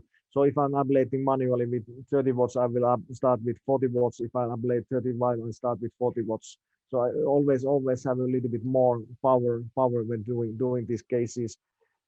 I know that you've been using in Rotterdam for AFib ablation, 50 watts or something like that. Usually we have 35, 40 watts in the atrial fibrillation ablation. In these cases, the minimum is usually 40 watts when we start these. Usually when you have the scarring area operated heart set, you can get effect a little bit lower, but always have to have more power than with manual ablations. So something like atrial fibrillation, something like 30 watts is the minimum. Below that, we never go. And usually when we're doing VT cases, we are using 50 watts. And then we are looking also the temperature. If it's getting higher, we will try to increase the flow. And if it's not working, that's the last thing. Then we will go and reduce the power. But I think the important issue is that we really have to have the power.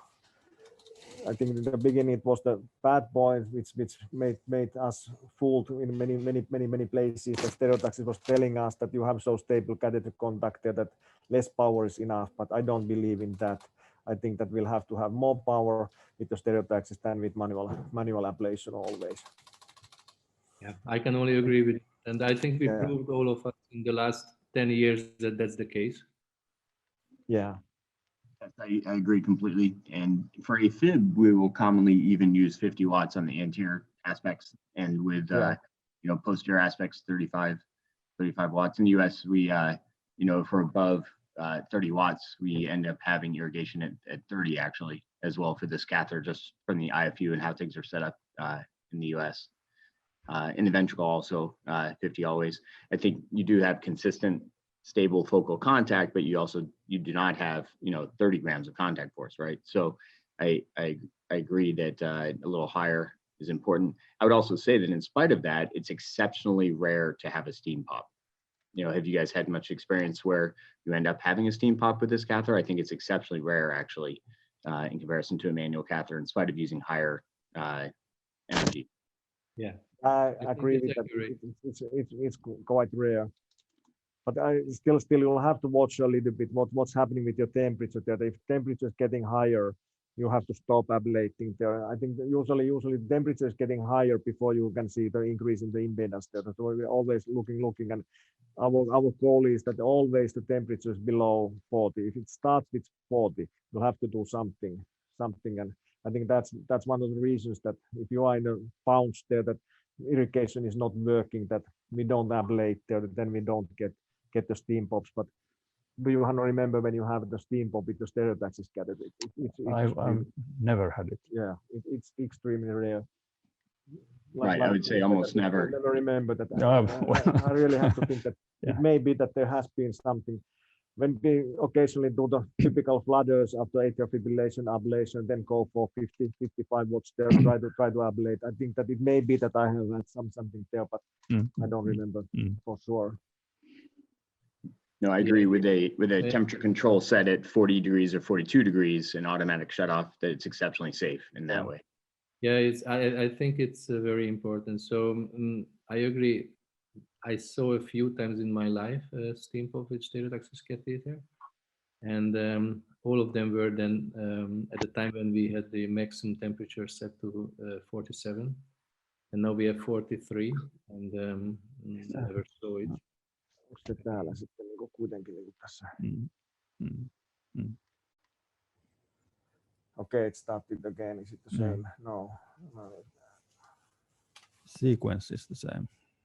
Yeah, now we have the same sequence. 340 milliseconds now. So what's next, Pekka? I think we'll have to go for the pulmonary atria. We will try to do the puncture first, and if it seems to be some problems with that, we can do a little bit retrograde mapping there. But I think that we'll have to go for the other side and try to find if we have a better substrate there. It was looking a little bit that there might be something going here, but we don't get the cycle length. This is only 180 milliseconds here, so I think the next step is that we will go for the pulmonary atria and try to do the baffle puncture now. And we can take a pause now, that if you want to show some videos, we will prepare the patient for doing the puncture, and we can show it also. The puncture, I think we all want to see, and until you prepare, we show some movies. If Marlus is and everything is going to be saved there, that it's but let's do that and try to get it there, and you can share the movies with the people now, and we will continue from that. Come back when we get something going on.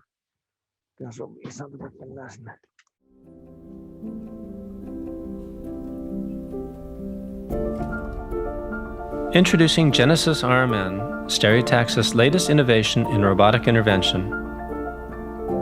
Genesis is a leap forward in robotic technology and represents the future of electrophysiology. With redesigned magnets and a novel mechanism of action, patients, physicians, and hospitals can benefit from the differentiated benefits of robotic magnetic navigation in an architecture that is now smaller, lighter, faster, and more flexible. Included with Genesis is an advanced proprietary X-ray system specifically designed for electrophysiology. Stereotaxis Imaging Model S incorporates modern flat panel detector technology to reduce radiation and provide clear image quality. It is designed to be robust and reliable and includes a broad range of features including beam collimation, adjustable frame rates, a variable SID, and more.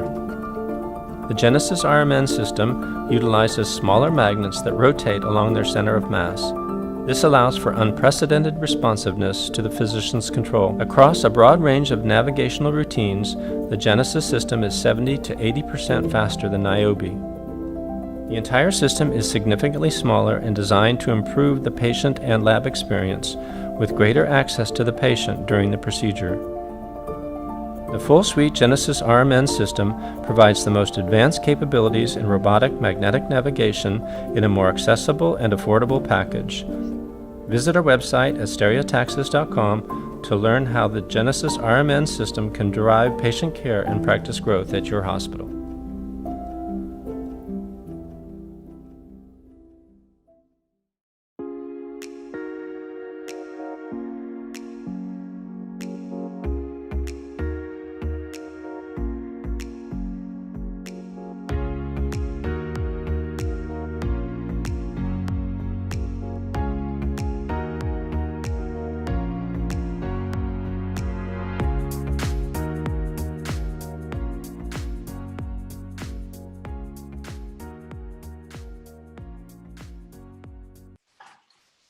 So, Pete, are you still here? Yes, I am. One of the slides was the Society of Cardiac Robotic Navigation, and I explained during my introduction speech what is this society. I also explained that I founded it a very long time ago, and maybe you can say also a few words about our aims, and also maybe to motivate people to become a member of this society. As I suppose it's not a secret that you are an upcoming president, right? No, I think that's just great. Thank you very much. Yes, and you know, I think that it's seen a very successful growth over the past 5 years or so, with now a great series of successful international conferences that have been held every year, of course, except for this year with the pandemic, and of course that now then triggering this opportunity to do these sort of masterclass type demonstrations. Of course, the first one being the incredible day that we spent with you, showing the efficiency of your ability to treat patients with atrial fibrillation, and these cases today, highlighting Genesis, and we hope moving forward. But more importantly, the society really is meant to be more of an open discussion forum for providing communication, member interaction, education, and not just between physicians, but also interested members of the scientific community, engineers, different participants as well from industry, and really providing a forum for moving the discussion forward as far as the use of automation and robotics in electrophysiology. And I think that over time, we will hopefully have accelerating growth that will be exponential, as now we begin to see more and more associated technologies come forward. It's meant not to be entirely focused just on the one technology. Of course, Stereotaxis is the most heavily used and with the most experience around the world, and has provided tremendous amount of support, but so have many other of our corporate sponsors, including the mapping companies, companies involved with advanced image integration, different robotic companies as well. And so we look forward to interacting with all of those parts, members of the community, so to speak, that are moving forward with robotics and automation in EP. I think many of us feel that it's far past the time where we really establish this type of technology in our area of work, that work in electrophysiology and cardiology in general has been behind a lot of other areas in medicine. If we needed to have, in the US anyway, have maybe a laparoscopic or prostate surgery or something like this, now there's a high percentage chance that you'd be operated on utilizing a robotic system. And I think that, of course, the work we do is very complicated, and comfort level with changing technologies and the associated costs, et cetera, that need to be managed. All this is starting to come together now in a way that it never could a decade ago, and makes a truly exciting era now in moving forward with these types of technologies. So we invite everybody to the conversation, and we think now is an incredible time to join in to that conversation and help move it forward. I think as physicians too, this is our opportunity to have a voice with the technology companies and with the other associated members of the society to help shape what that future will look like as well. So that I would strongly encourage everybody to start getting involved. Yeah, great words, Pete. And maybe you can say also a few more words about the telerobotic part of this possibilities, because it goes a bit parallel with it, and it's not necessary only robotics, but on the other hand, it really shows the possibilities of the innovation in that field as well. Yeah, absolutely agree. There's the way I've started thinking about it now is that there's sort of three different aspects to telemedicine that are applicable in the way that we work. They would include telerobotic support, which is where we receive the support of our technology partners and our vendors in our labs more remotely. This is already in place very clearly from some of the major companies, including Stereotaxis, where, for instance, if you are having a problem during your case with, say, software in your Odyssey or something like this, they are able from St. Louis to interact with you and provide remote support that way. To fix what's going on, for instance, from afar, and to help provide that type of support. I think that will continue to grow, not just in doing robotic ablation procedures, but for instance, even our device procedures in this. Is it necessarily the case that you have to have your device representative physically there? Should we be able instead to be able to make use of our support from afar? So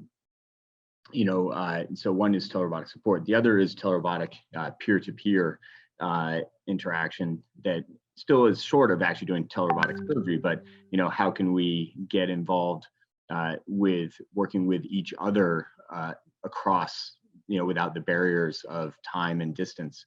Can I bring up your Odyssey screen, for instance, and point out something in your procedure that might be of interest, or provide guidance, or if one of your friends from another country is learning a new technique or new technology, can you reach into their lab to help provide guidance without actually manipulating anything on the patient?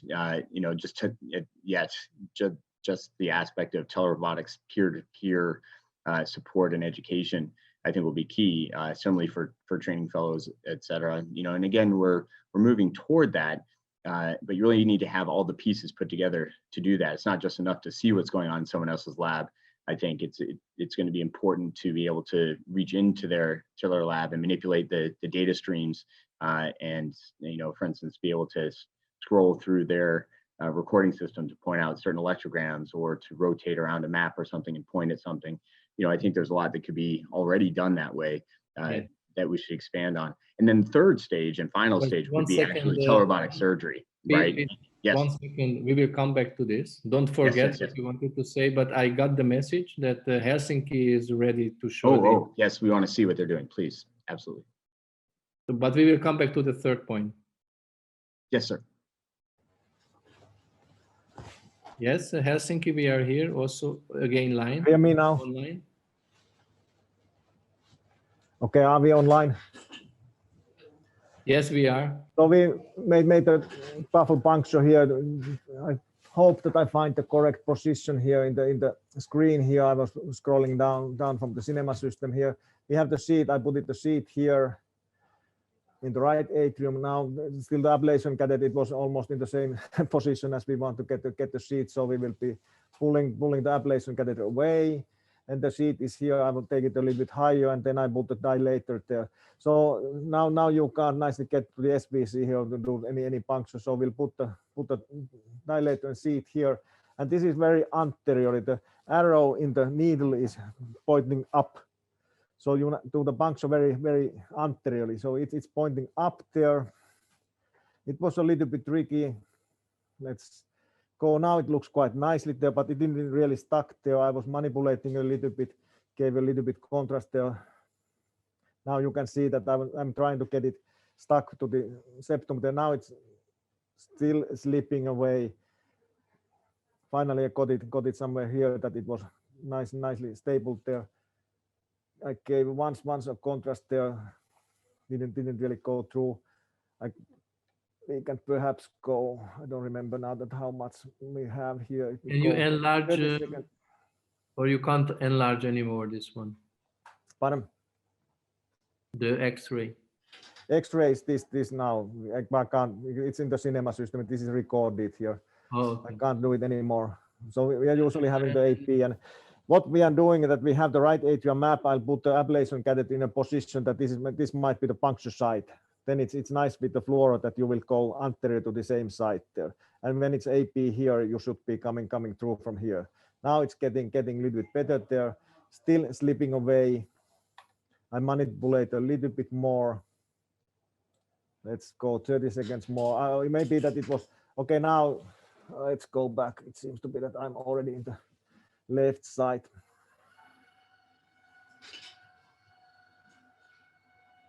Is it not starting? Oh, we can see that it's still going on. We'll do a little bit changing there. So needle completely anterior there. Now we have already did the puncture there. I put the wire there. This was not so stiff there, but usually we are having the dilator in, then we put the guide wire in. Maybe sometimes you get it to the pulmonary vein, not here. So we get it the guide wire here, and on the top of the guide wire, we get it the sheet inside the pulmonary atria here. It's getting there. Then pulling the dilator and the sheet away. Also, it's still there. Didn't feel so long when we were doing it, but looking at it later on, it seems to be so long time. Okay, now I think that the dilator is nicely there and the sheet is now there. Pekka, this is Pete. For those of us less experienced in doing congenital work like this, can you discuss, obviously your significant experience in doing this makes you very comfortable, but many of us would also use intracardiac echo to help us visualize, you know, what how we're dealing with this. Can you comment on that a bit? That we are in the left atria there. We were sucking this. Now it seems to be that the patient had some visual disturbance there that we'll have to check that what's going on there. That we were careful with the sheets there that there shouldn't be any error or anything like that, but something is there. I have to discuss with the patient. Let's see.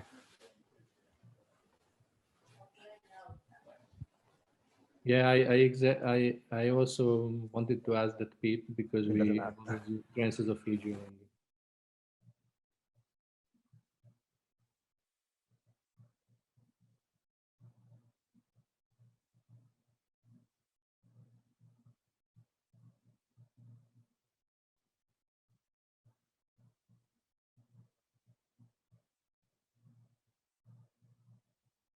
So anyway, it's time maybe then you can, until Pekka comes back to finish your third point. Sure. Yeah, so the third point was a discussion, you know, we talked about telerobotic support, then telerobotic peer-to-peer interaction. And the third and final stage, of course, would be true telerobotic surgery, where you might reach into your friend's lab and not just help with pointing things out, but actually manipulate a catheter or manipulate a surgical tool in the other lab from afar. And of course, we've demonstrated the capability of doing this many times, you know, even starting more than a decade ago with the original procedure done remotely by Dr. Poponi, you know, from the podium in Boston, right, on the patient in Milan. And of course, more recently, the great procedures that were shared between, you know, Milan and Lisbon. And some others as well. So, you know, I think that they're especially don't forget mine. Don't and forget yours as well, of course. Exactly during SCRN. Of course, you did the cases as well from the podium back to patients in your lab as well. And so, I think the point there, honestly, is that it's not the technology that's the limiting factor at this point. We actually have had and continue to expand the technological capability of very effectively doing remote procedures. You know, I think a lot of it instead, especially in the States, has to do with regulatory, legal framework, et cetera, where, you know, what would it mean to be able to actually operate on somebody remotely as far as, you know, licensure, hospital credentialing, patient consent, all of these things, right? And so I think that, you know, in the big picture, what we need to do is focus on the fact that the rare commodity, the thing that we need to be able to share is not so much the technology itself, but instead the expertise, right, of the expert, right? What is the benefit of having Tamas be able to help out with your, or have Pekka be able to actually come into my lab and help me out with a complex congenital procedure, right? I think that would be of tremendous benefit to our patients. You know, and I think we still need to continue to work on the framework of how that's going to look. So I think, and that will be different, you know, depending on where you are throughout the world. What are the legal challenges? What are the, you know, ethical, legal, and those conversations to have beyond the technology? But I really think the technology is actually there, or pretty darn close to being there. So I don't know what your thoughts are as well, and what that looks like. You know, do you see a place, as opposed to just being a demonstration thing or something to do at meetings, is there a place for it yet in actual clinical practice, or how far away are we from achieving that? Yeah, absolutely. You are completely right. And I can only agree with that. And beyond the legal issues, which of course can be solved, it's sometimes always the threshold in us to contact each other, which is also an important issue. And we have to develop another culture to have a lower threshold to contact each other in those cases. Well, and I think that is the advantage of the SCRN, right? If we have a community of users of robotics, but also those who are interested in having those discussions, then we begin to create the necessary community for successfully doing this, right? You'd like ultimately, of course, to have a network of users and specialists and operators who would be able to help each other out, right? And to be able to help patients out in various locations. There's also, of course, the question of providing service in underserved areas, right? You know, what would it mean to potentially deliver some type of robotic system to an underserved area and have somebody locally, for instance, be able to access and place a catheter and have an expert operator work with that patient from a remote location? You know, what would that look like in changing your practice model, et cetera? So, you know, I think that there's a lot of discussion, but I think the future will look like that in lots of ways. And again, that's the importance of the SCRN, to provide a forum for discussions like that. Yeah, excellent. So back to Helsinki, I see that Pekka is already mapping, so we can give the word back. Yeah, is it online now? So we started mapping now. Patient had some visual disturbance. He was telling that it's migraine, same kind of what he's having for a migraine attacks in the past. So we gave some medication, and hopefully it will resolve easily. So now we at the pulmonary atria will do a little bit mapping here. It seems to be that we got it for a while at least. It was the slower tachycardia going on. It seems to be that the CS catheter has moved, by the way, now. Is it still? Yeah, Hannu can adjust the CS a little bit because we can't have a stable reference anymore. During the puncture, we lost the nice position of the CS catheter. It seems to be that these points are not so nicely taken there because of the.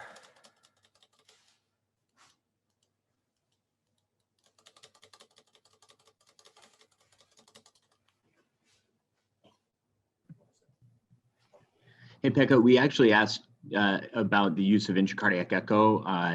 You know, I see that you're so exceptionally comfortable in doing this kind of work for many of us who are less experienced in doing congenital work. Can you discuss that a little bit? Yeah. We were also having some discussion. Usually we don't do the intracardiac echo in these cases. If we want to do something, we will take a TE probe, and now we are using the nasal TE probe for these. But it's nice when you have done the right atrial map, then you can nicely see where you have to puncture.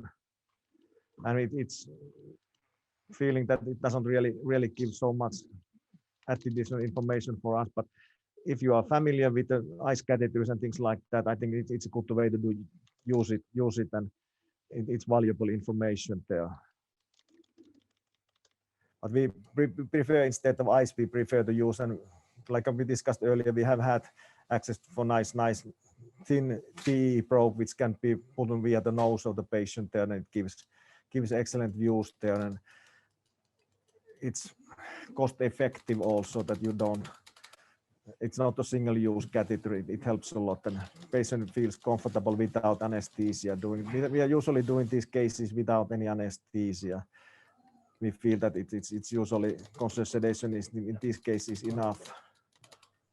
Can you tell me more about that nasal TE probe? Is it a specific probe, the nasal TE, or do you use? Yeah, we have it. I don't know. I think that the other system, we have it for our Philips echo machines. That it's a thin probe. You can put it. It's so thin that you can put it via the nose. So smaller than the 8 French ice that we have used before. I think it's maybe a little bit thicker than that. The ice catheter there, but. Have you been using the ice catheter? Smaller than regular TE. Yeah, like a pediatric. Yeah, much smaller. Much smaller. So the patient doesn't feel bad there, that when the probe is on, you can do easily the puncture there. It's perhaps not good tool to use it there for extremely long procedures, and let it be there. We've been doing it, the other colleagues are doing like PFO closures, AST closures, and left atrial appendix closures, and even use it partially also for the cases that they're doing mitral clips and things like that. Because we have a limited access for anesthesia in the hospital, so we have to find the solutions that which can be done without general anesthesia. And if you have a conventional TE probe inside the esophagus, it's so difficult for the patient that they don't really feel well and can't really do the case. Okay, now I'll do another remap here because we got it see as reference better now, so we can do a little bit mapping. But now it's back to sinus again. Did it clarify a little bit? I think that it's valuable information that don't hesitate to use if you have nice access and you're familiar with the ice catheters or do the cases in general anesthesia. It's a nice way to do it using TE, and nasal TE is a nice solution. You can do it without general anesthesia also. Yes, I've not seen the nasal TE before. I think that's a great idea. That's super interesting. We'll have to look into about that. Yeah, you have to. I think the probe is something like €20,000, but it's you can just clean it like a normal TE probe and get it back to the lab, and you can use it forever. Yeah. Pekka, anything about the strategy right now? Patient is back in the sinus rhythm, so I try to get a little bit anatomical view here, a little bit better feeling of the anatomy. Then we start to induce it again, and hopefully we can get something nicely going on. And I've been doing the mapping and try to find also that if I have some fragmented signals, I mark those at the same time. We have something like here, we have the double potential area. There's tiny but double potential, so we can mark those during. But first we will try to get some anatomy here and then try to induce, because I feel that it's better that you have the anatomical information already available, and then it's faster to do the mapping of the tachycardia. If I'm now inducing the tachycardia, try to do the anatomy at the same time. It may be a little bit tricky. Here's a nice double potential also in this area. So hopefully we'll get some information here. Oh, it didn't change that.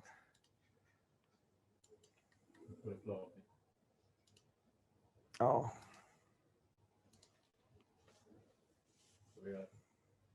Actually, why doesn't it change? I want to put it location only. So it's affecting the anatomy, but not the activation sequence.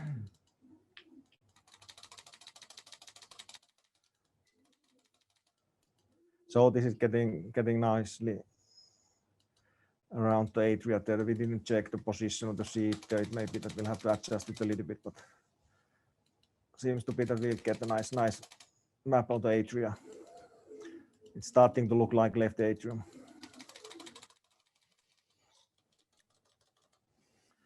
We can see from the Navigant screen there that I was already there in the ventricle area. That was nice ventricular potentials there. A little bit tricky. It's stucking a little bit here.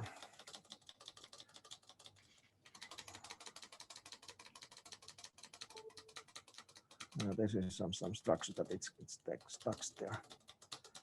Try to pull it back and release the catheter a little bit more. Okay. Then we'll try to mark the annulus area also here. Oh shit, it's going the same spot all the time.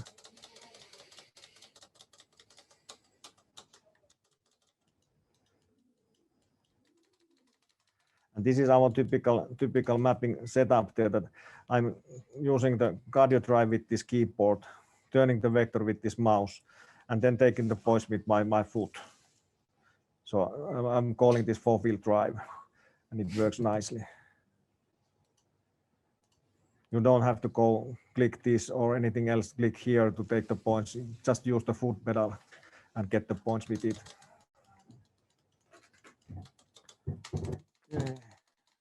But there is a big disadvantage of it, Pekka. Pardon?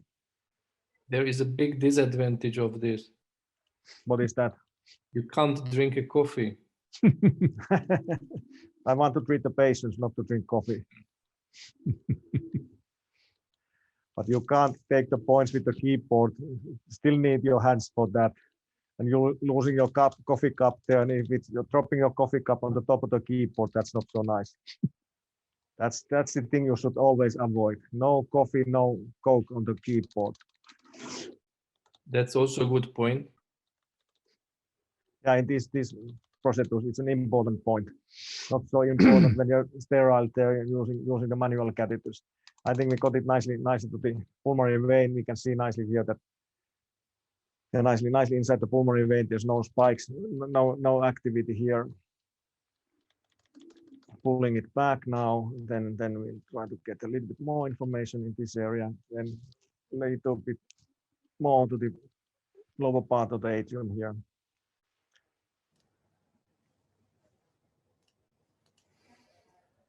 All right. Usually when we get the catheter and see it in a relaxed position, it's quite easy to map it. Now I got it nicely there. That there was some area that I was stuck, that now it's quite simple, that I don't even have to use the cardio drive at all. I just doing the vector and I get a nice map of the atria completely going just around everything here.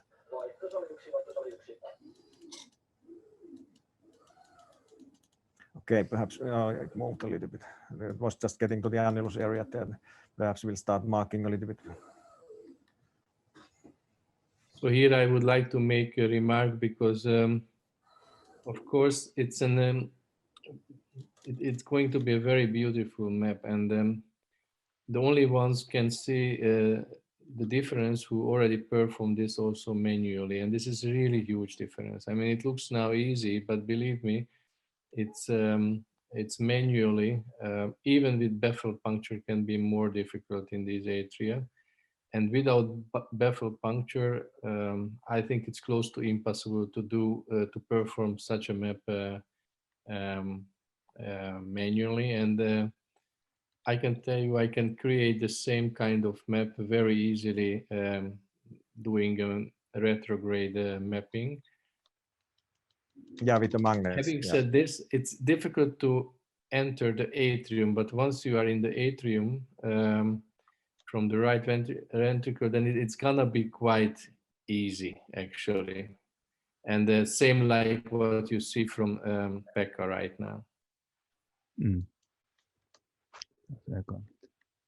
So I think we have the first tachycardia. What we had it in the beginning, the slow one. Now it's going here.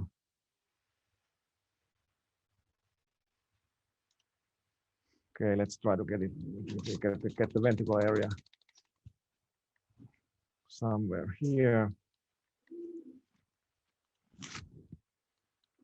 This is already quite deep in the ventricle there. So nice ventricle signal there. I think we can take these points here. That this is getting to the annulus. There we have a. Is it a retrograde or antegrade? Most likely, after seeing what's going on, that it's antegradely contacting P wave just after the atrial signal, just after the QRS complex. Okay, now it came more to the atria. Perhaps a little bit more in the annulus, and then we can try to induce the tachycardia. Still, it goes to the atria. The other part of the annulus, it should be a little bit better here. Maybe in the annulus we don't see any. Any other questions from audience, panelists? I wonder if you could comment on your choice of use of sheath, and once you've been across the baffle, do you pull the sheath back a little bit to give more maneuverability, or leave the sheath fairly far across the baffle for stability? Yeah. What type of sheath do you choose? This is just an SL1 sheath.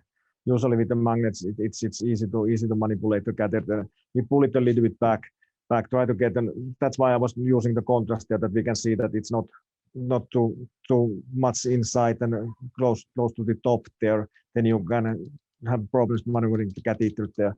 In manual cases, where sometimes if you have to really do it manually, we sometimes taking a steerable sheet also. makes it a little bit easier. But usually with this magnet catheter, that I don't want to pull it too much because I don't want to lose the access there. That's the problem. That this is not so simple to get it back as with the transeptal puncture conventionally for AFib cases, for example. It's much easier to get it back. Usually you can get it back with the catheter, but here you usually have to take everything from the beginning. So I want to keep it a little bit in the safe area. Let's put it that way.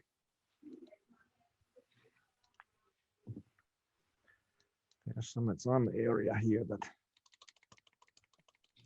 As you're making the anatomy, it also, I was going to say, as you're making the anatomy, it also reminds me that for all left atrial work, including just garden variety atrial fibrillation, and I know Tamas can speak to this a lot too, is that just the quality of the anatomy is outstanding, right? You're not deforming the anatomy with a stiff catheter. You're not pushing out. You don't need to then go back and re-edit the anatomy to get rid of artificial space. And that the beauty of being able to map with the same catheter that you're going to use to ablate means that if you're able to get into that location to do mapping and get into contact with the tissue, then you're going to be able to do the same while you're ablating, right? As opposed to using a different catheter. Yeah.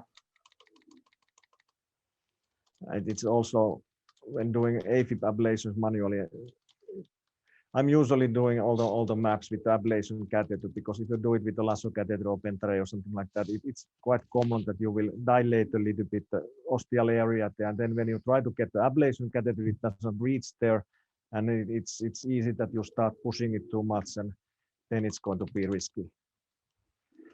I like the idea that when you know that the ablation catheter has been there once, you will be able to get it there again. Okay, I think Hannu will get quite much of the atria. There's some areas there, but perhaps we can try to induce the tachycardia. Let's go a little bit more towards the annulus once more. One hole there. That's a big hole there. Hannu was telling that we still have a hole here. That's also, if it, oh, it moved. There was a nice double potential also in this area there. What FEM resolution do you use here? I'm having 12. That's usually what we are using. Occasionally we will go for 6 or something like that to get it a little bit faster. But if you want to get some information in the pulmonary vein ostia or something like that, it's 12 is like a compromise that we quite commonly use. If we go a little bit lower, we can get now it's 6, so we can start getting the anatomy a little bit faster.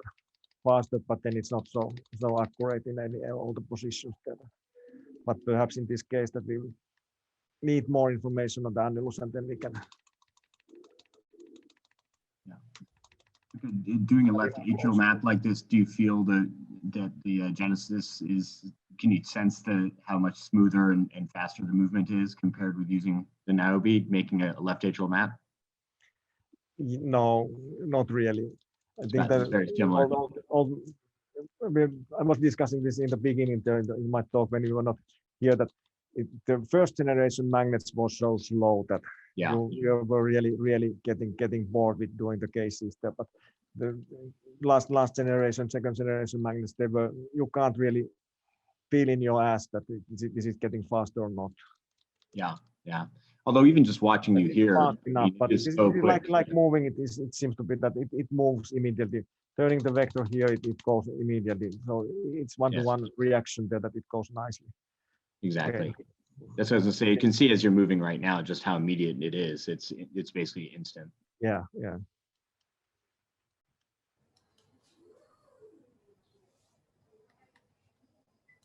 And so guys, I'm actually going to have to step off in a bit because I actually need to get ready and go to my hospital. So I will. You've been waking up early, so. Yeah, it was 4:30. 4:30 when I joined. Yes. Sleep. No, we're good. Yes, but okay, now I need to get over to my hospital. We'll rejoin you. Yeah, we'll rejoin you in a bit. Thank you so much. Appreciate it. Thanks so much. See you, Pete, soon.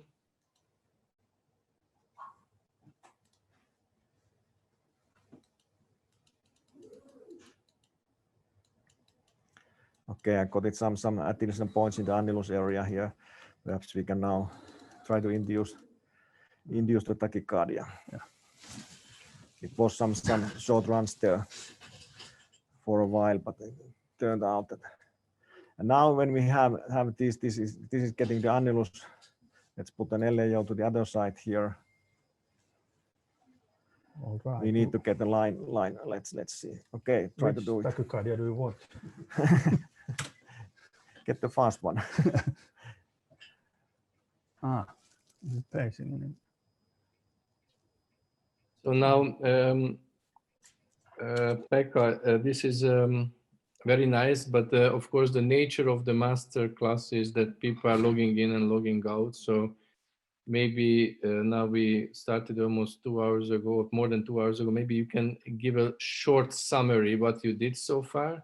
Okay. And yeah. what you are going to do right now. Yeah. We started the case mapping the right atrium. I can show it here also, that taking left atrium away. This is on the cargo screen now. On the other side, the right side, that we did the right atrial map. We can see nicely that there's the SVC and IVC, and then we got the annulus points here. We were inducing, spontaneously starting inducing several kinds of tachycardia, at least 3 different tachycardias. One was around 200, a little bit over 200 millisecond atrial cycle length. The lowest one was like 400 millisecond cycle length. Then there was something fluctuating at 300, a little bit over. We find in the right side that we have the atriotomy scar here. This is a long line of double potentials here. This was a long fragmented signal here in this area. We did some entrainment in this area. Here it was quite nice PPI. Going to the other side of this, the PPI was long, about 100 milliseconds longer there. It seems to be that it was none of the tachycardias were mappable to this area. We did one ablation here on the fragmented signal. It didn't affect the tachycardia, but it's going and stopping there. So we decided that we will do the baffle puncture, go to the pulmonary atria. Here now we've been mapping the pulmonary atria. My catheter is now, like you see from here, that it's a big V, very small atria goes to the annulus there. So hopefully we'll get some little bit more stable tachycardia now and get a little bit idea what we can do there. Is it possible to ablate it safely and nicely? Move with that, and if you go. Thank you.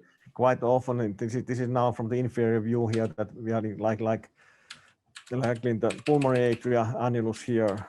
Usually you'll have to go until you are reaching the other side, or annulus in the other side, and if you have a tachycardia, depending on the isthmus.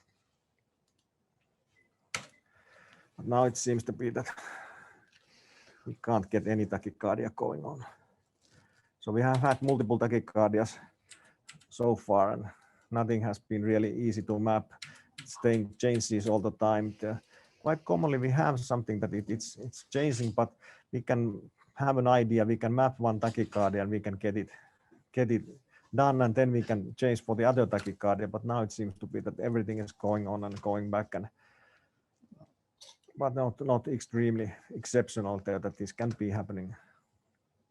Let me change the basic. Is it now the okay? Yeah. Looked like that there was for a short while there was this low tachycardia, but now it's in the sinus.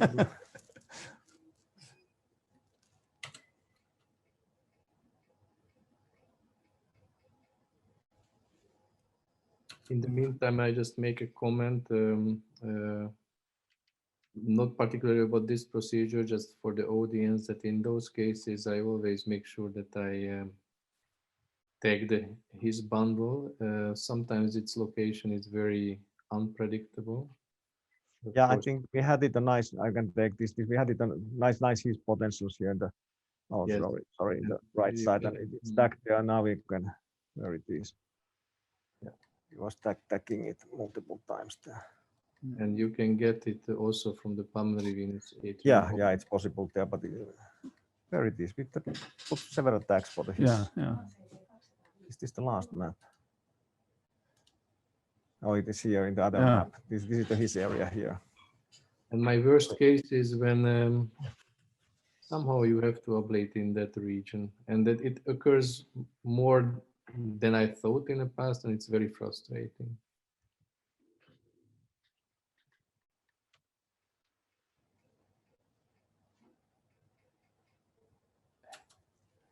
the base.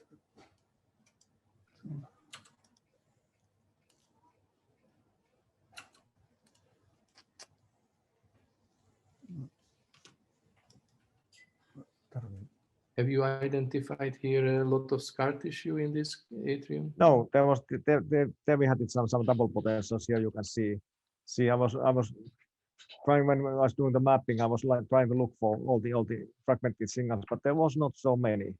This was the area I'm keeping now close to the annulus there. If we can get some. Okay, now it started before. This is something. No, it stopped. Perhaps I can go to that area and we can take some more points in this area here.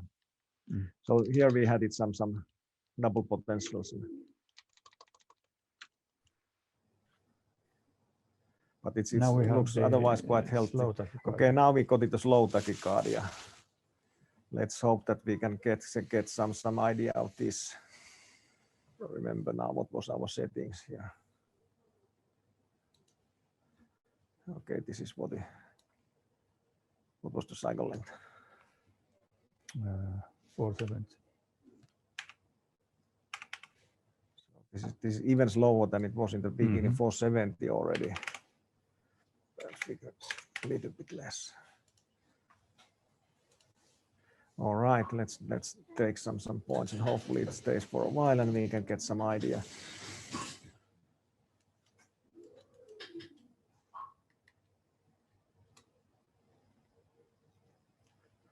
Okay, that is close to the annulus here.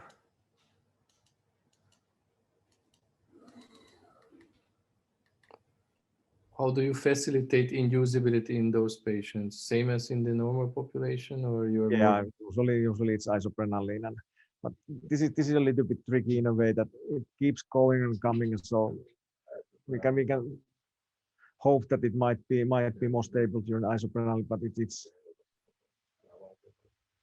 no, what's happening? It doesn't take points.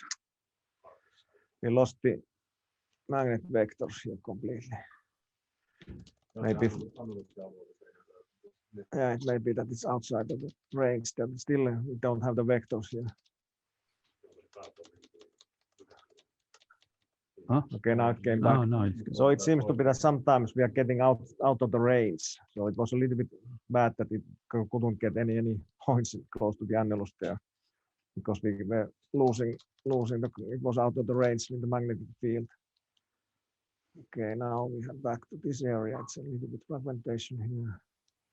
Again, we have a problem that it's atrial and ventricle are activating at about the same time, so it's a little bit tricky to make sure that which is A and which is B.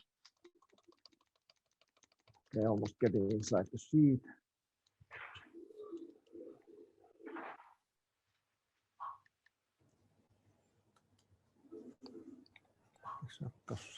It's getting early there. But we have only 100 milliseconds so far here. So let's see, is it getting something like a focal? Oh, it's getting inside the sheet. All right, looping it around. Oh, it stopped. It stopped. Yeah, and now it's going. Now it started again.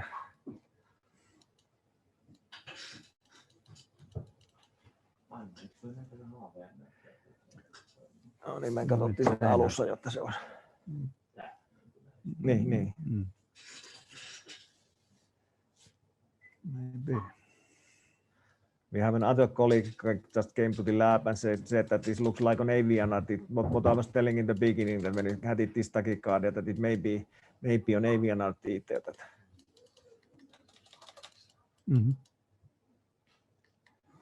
Because it's quite nicely activating at the same time there. Yeah, it's obviously should be excluded in a certain moment or through.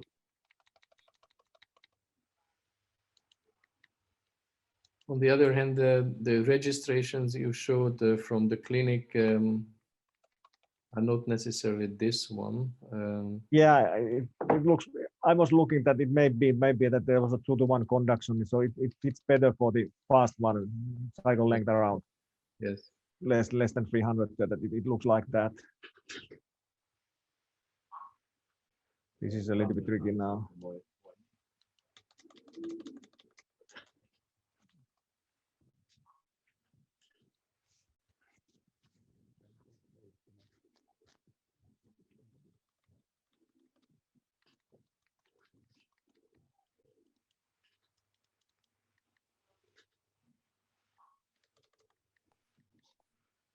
So if you look this now, let's put the other atria here also.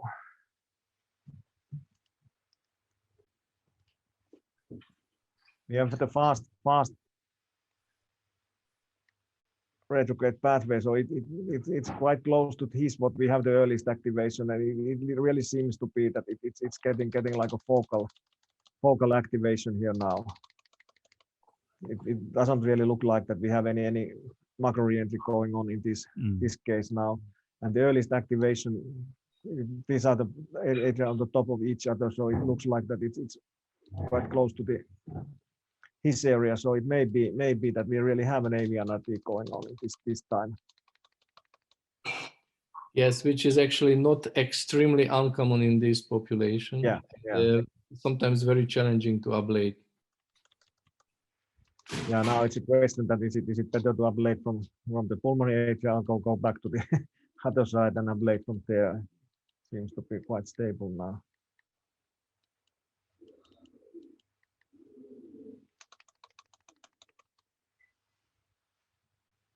Oh, it stopped now. It didn't start again.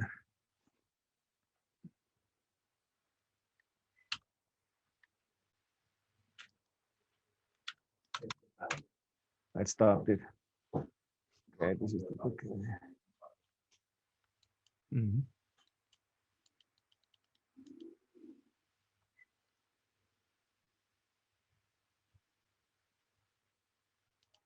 This is getting out of the range again. Can't get any points. Cardo is losing the area.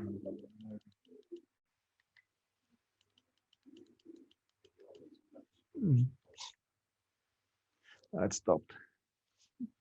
We can try to pace during the tachycardia from the ventricle and get some idea is it really an AV anatomy or not. But it looks like that, and it's easy to induce this one.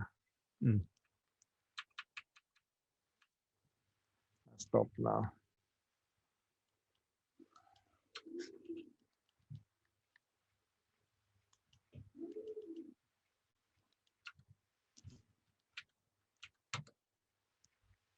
We can pace the ventricle and see that do we get VAA or VAV. You can try it shortly now. What does it do there?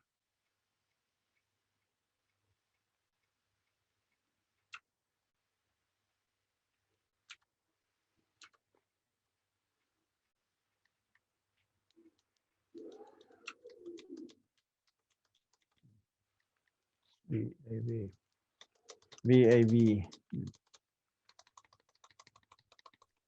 or AVA.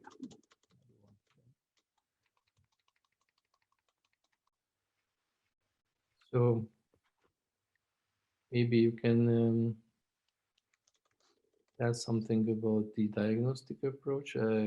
I just looked at the list. I'm not sure that everybody is an fully trained electrophysiologist. There are sometimes fellows also. Maybe you can just explain what you do.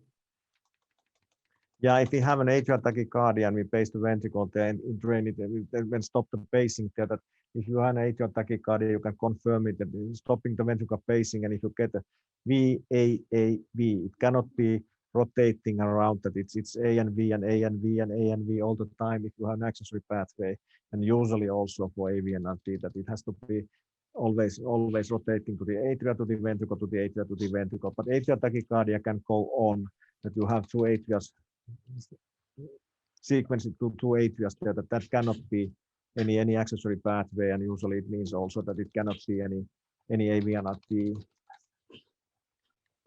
And can you maybe show the findings one more time just to make it clear? So, sorry, Tamas, I missed you. Yeah, just maybe you can enlarge the findings because of course we don't see it in a very large screen. Okay, yeah. Perhaps we can change the screen a little bit bigger here, and Hannu can do a little bit pacing again. And Tommy is very good in it.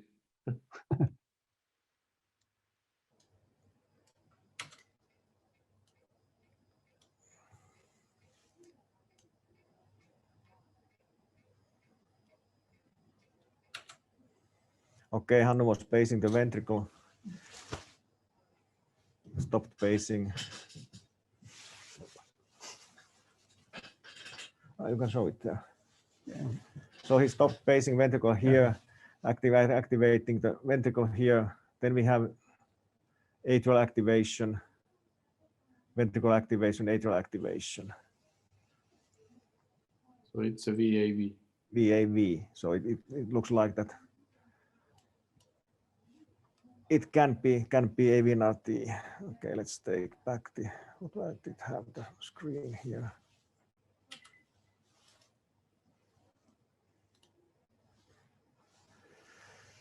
So it may be now we got it. Now we got it the other tachycardia. I was just telling that maybe we'll have another seat also still here in the right side. It's a straight seat. It's giving a little bit support. We always like to use the straight seat to give a little bit support here for the magnet catheter there. We had it so nice there that it might have been better to take the catheter back to the right side and then try to find the nice slow pathway potential there. But now it's sinus again, and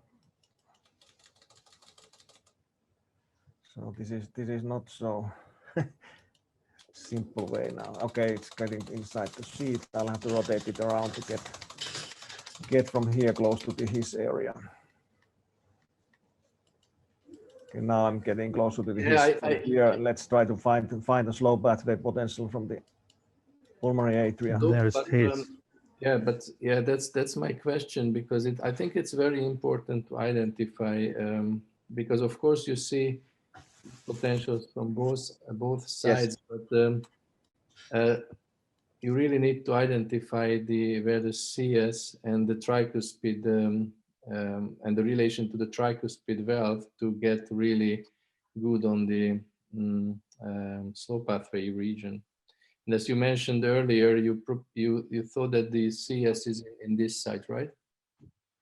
Yeah. I'm not sure. I didn't even look for during the mapping that maybe that didn't really get the catheter inside the CS. That was looking like that. This is ventricle here. And now when I have the both atrias here, I'm quite close now. I will go a little bit lower. That's his area. I will try to get a little bit lower in the area like tracing the slow pathway potential. Now we're getting, it was quite nice for a while already there. Now we have only the ventricle there. Little bit perhaps up. Now it's a bigger V. I will pull it a little bit back. This is the annulus area here in this area. Still a little bit, we don't have any atria there. I think I had it quite nice somewhere here.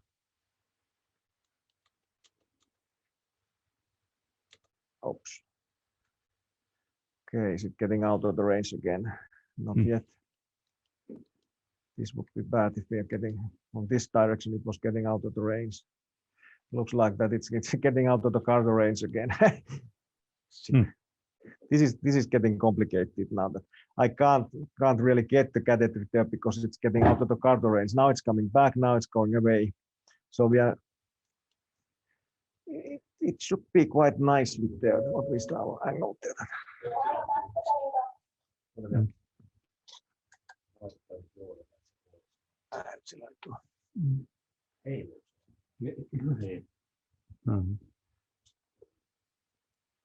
Yeah, actually, that was my question at the beginning, and maybe you can repeat this. This range issue is very important.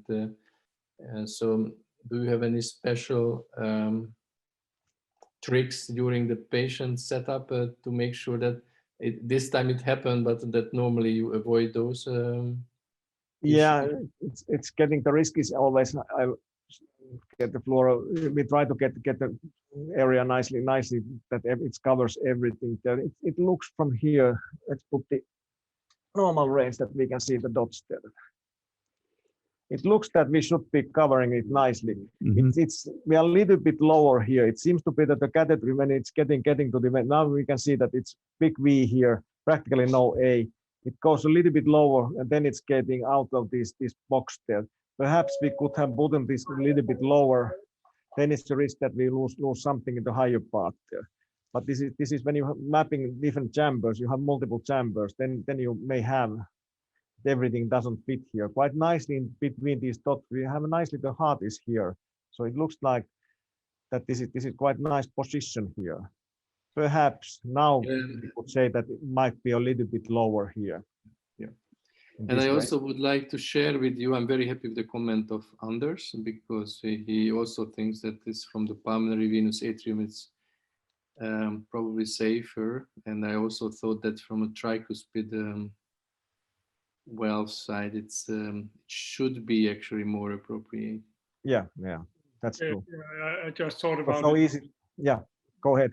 It's like you had quite good positions now. Of course, I was hoping to get a little bit more atria here, but it looks anatomically, it looks nice. Yeah, but also electrical. And it wasn't possible for you to find the coronary sinus? Yeah, I didn't try really in the left side here.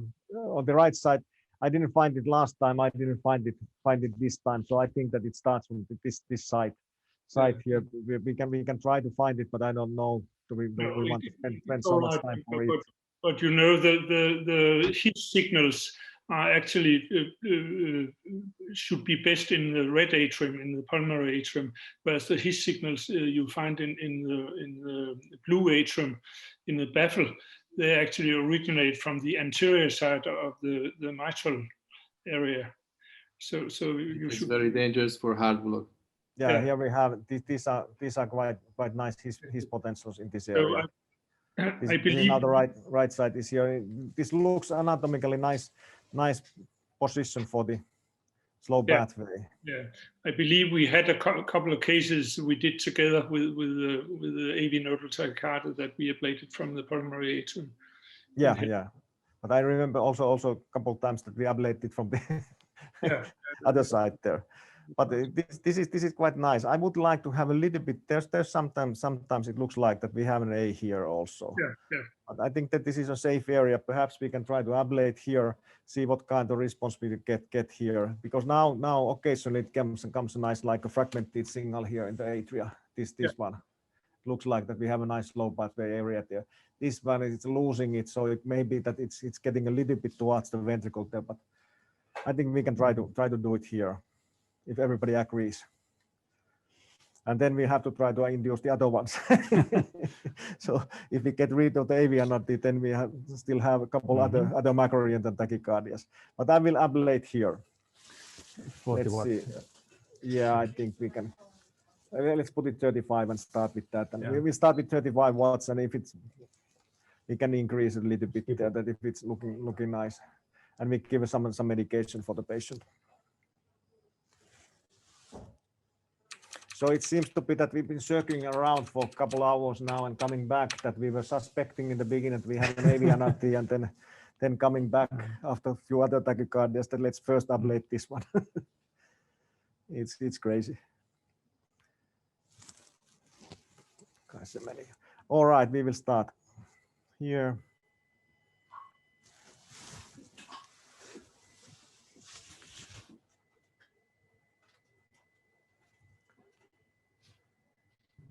We don't get any junctional rhythm here, but these are a little bit tricky that do we get it or not. I will move it, thinking that it's going towards the coronary sinus now, moving it a little bit more posterior.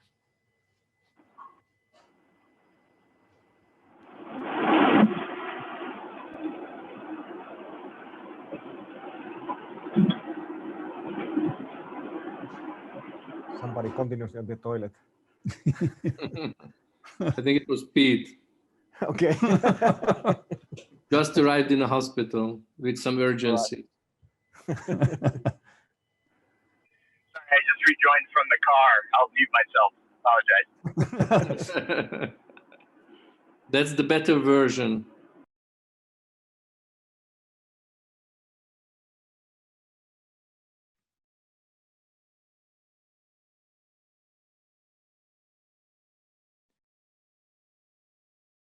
Okay, we lost audio from Helsinki. Can you switch on back? Is it on now? Yeah, now it's okay. Yeah. So I ablated one minute here. Didn't really get any junctional beats there, but perhaps we can try what's happening now that we get the slow tachycardia.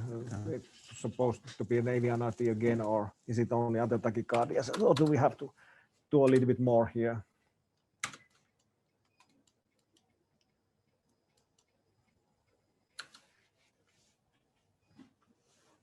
Okay, it's still coming. This is something that, Tamas, you were asking last time when we went to Rotterdam, that you ablate AV anatomy during the tachycardia. I said no, I don't want to do it, but this might be something that I might want to do it, because then it would be nice to see that it stops. Look, it's very clear. I forbid to do that for all fellows until the first 1,000, and now I'm always doing it. So yeah, I'm always hesitating, because when the tachycardia stops, the catheter always tends to slip away. Yeah. Not with stereotaxis, by the way. But yeah, that's better contact here. Okay, now we have a nice fragmented 8 there. Looks like almost like a slow pathway here. So let's try it here. In this case, of course, I would be very careful as well, because anatomy is unpredictable. That's right, yeah. Doesn't stop now.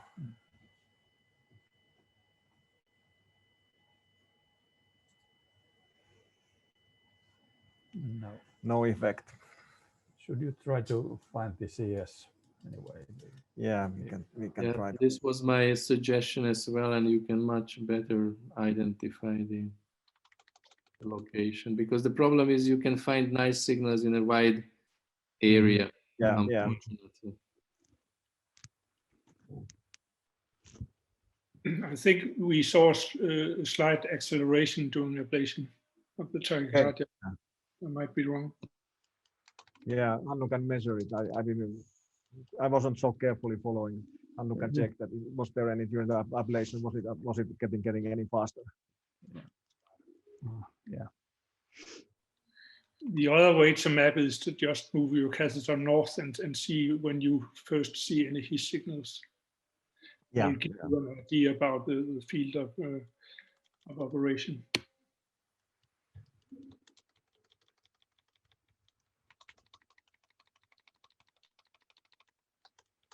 Doesn't want to go anything.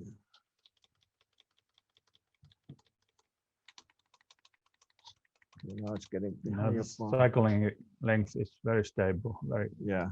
470 all the time.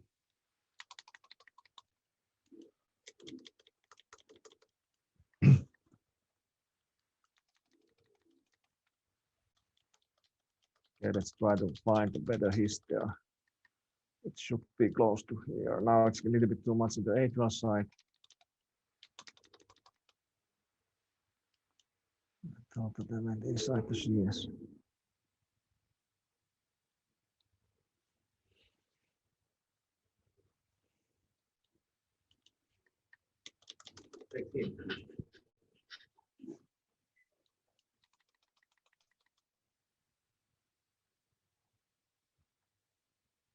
Now we may sound a little bit quiet, but of course, it's just doing the job. So just summarize what Pekka is doing, finding a slow pathway region, identified AV node. Now we have one of the fastest tachycardia.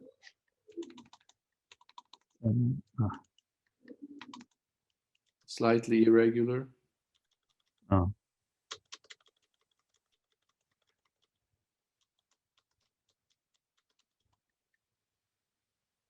Now we're back in the annulus area. I can't really, okay, now it's again to the same situation. It's telling us that we are out of the range. So, Pekka, Yes. it's not, I don't mean it as challenging you, but normally, let's say that, forget that this is live case. Is there a case when you consider this as the patient reached the level of point of no returns in terms of arrhythmia profile, and you think that it's better just to stop the procedure and not going for all of those? In these cases, it's not so rare.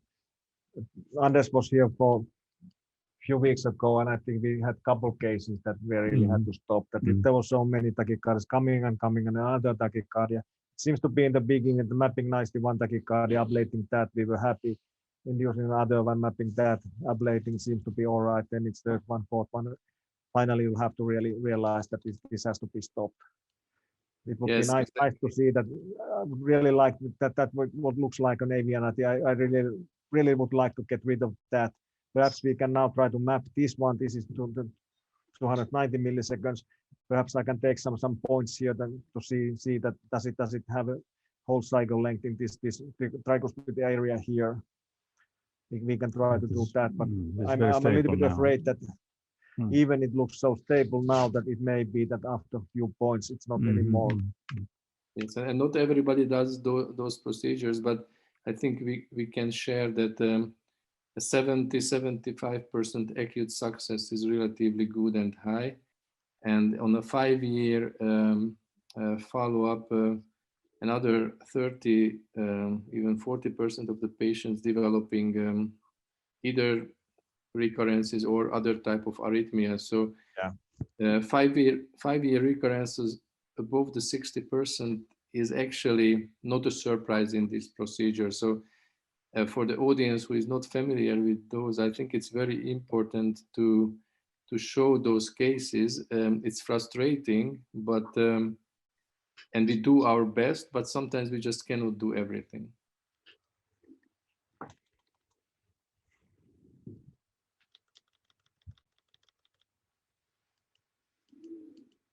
Okay, I've been trying to go now around the annulus here, and so it seems to be that around the annulus we have only 100 milliseconds here, so we are losing 200 milliseconds of the cycle length. So it doesn't look like that it's rotating here. Let's take it a little bit wider.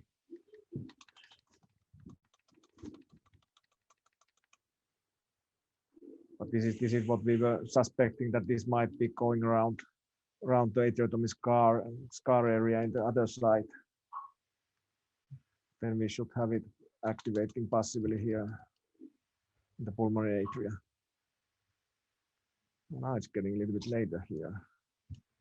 Do we really find something here?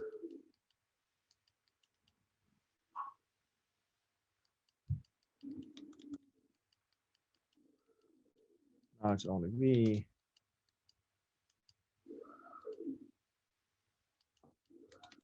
Get another point there also. Okay, this looks nice atrial signal. It's quite late.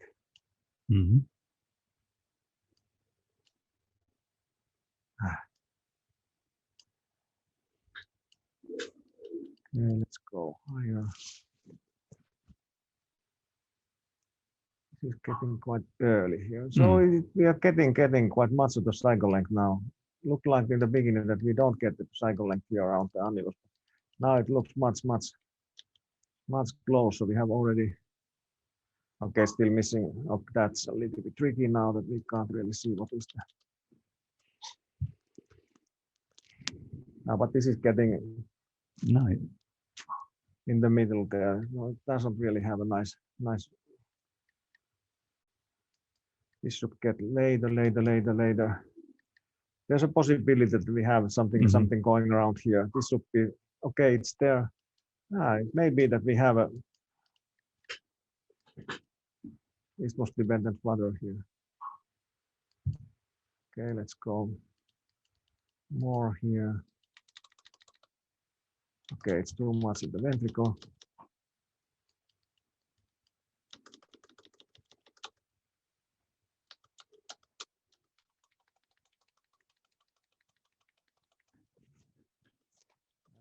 We can find that spot here. We can do entrainment when we're having a nice atria here.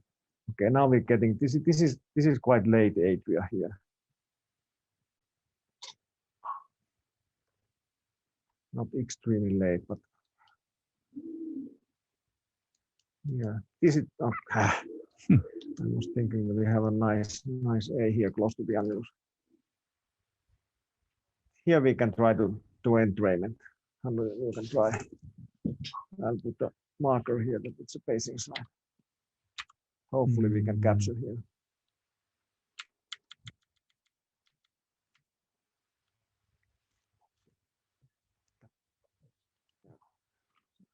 Okay.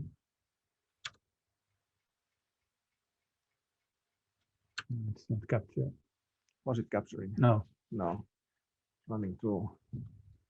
Yeah, we can see it here.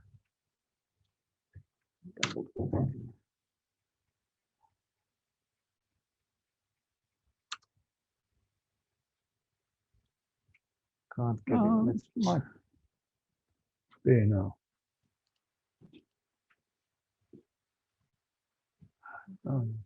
blocking there.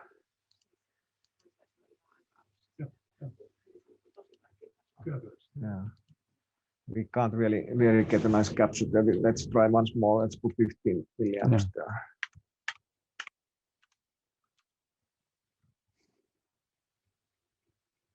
It seems to be that it was capturing. It changed. It went to sinus. It stopped the tachycardia. This is the problem with the entrainment. It can stop it. I think you had entrainment with fusion, not concealed entrainment. So the relation between the local signal and the CS markers reversed. So that's the reason why. Yeah, you're right. You're right. When you're looking from here, it is reversing the CS sequence. You're right. Yeah. So we can't confirm that, but it looked like that we got it early. It's late, almost here. Also, during mapping, we saw some double potentials, actually quite widely spread. So. Yeah.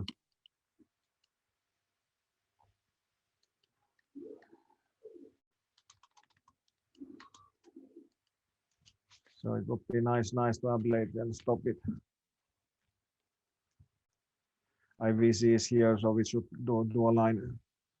We already did couple points. In fact, in the area we should do the line here because we were trying to ablate the slope pathway. Yeah, nice. Now we have a nice small V, big V and small 8 there. So if we want to get it, this is the other side. The IVC is starting here, so we should get a complete line here.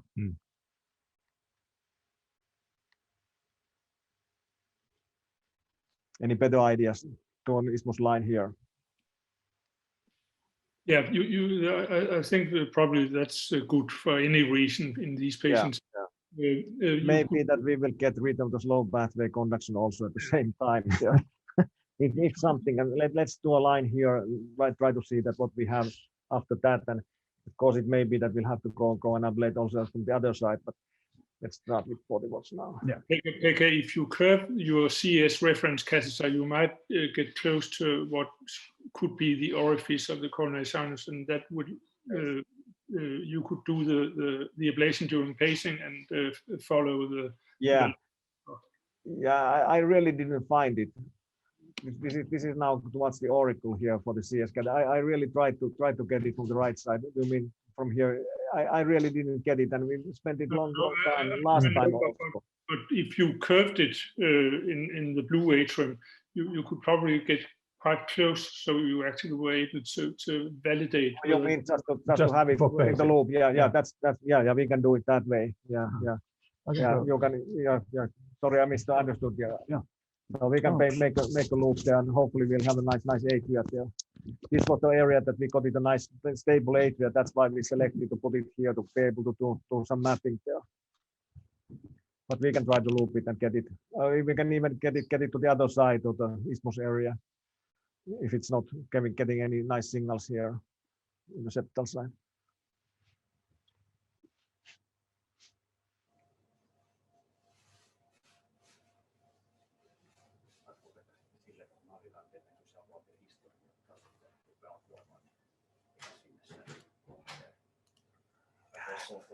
No.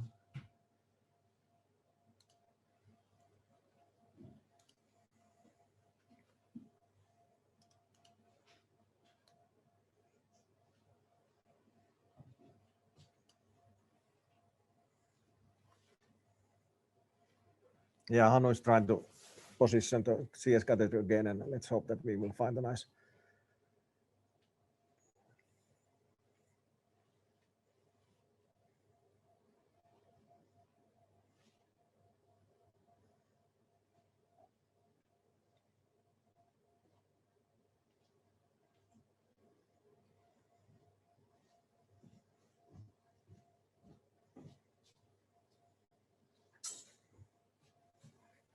Are you getting inside the CS?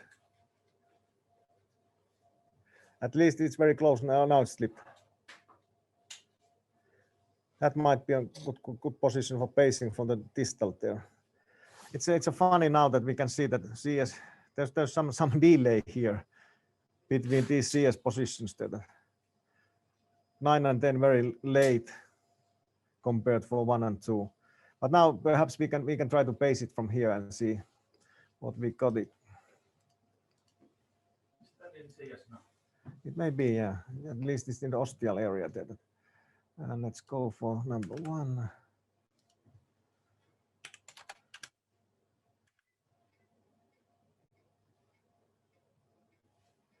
Let's slow down.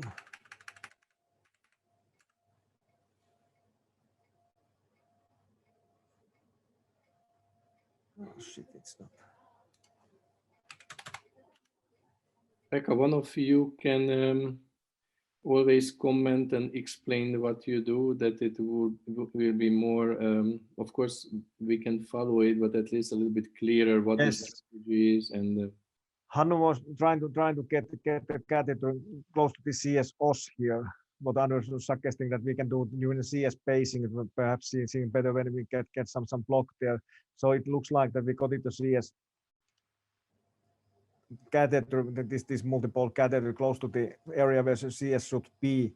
I was trying to pace first 1 and 2. It was big atria there. Now it seems to be bigger in 3 and 4. Let's try to pace from there. So we were trying to find the position for the catheter which would be quite stable, and on the other side of the this time it would be on the medial side of the isthmus there, that to be able. But this is quite unstable. You can see that we have big A and then we have practically no A. So I try again that it's a little bit tricky to get the capture here. thank you. Another thing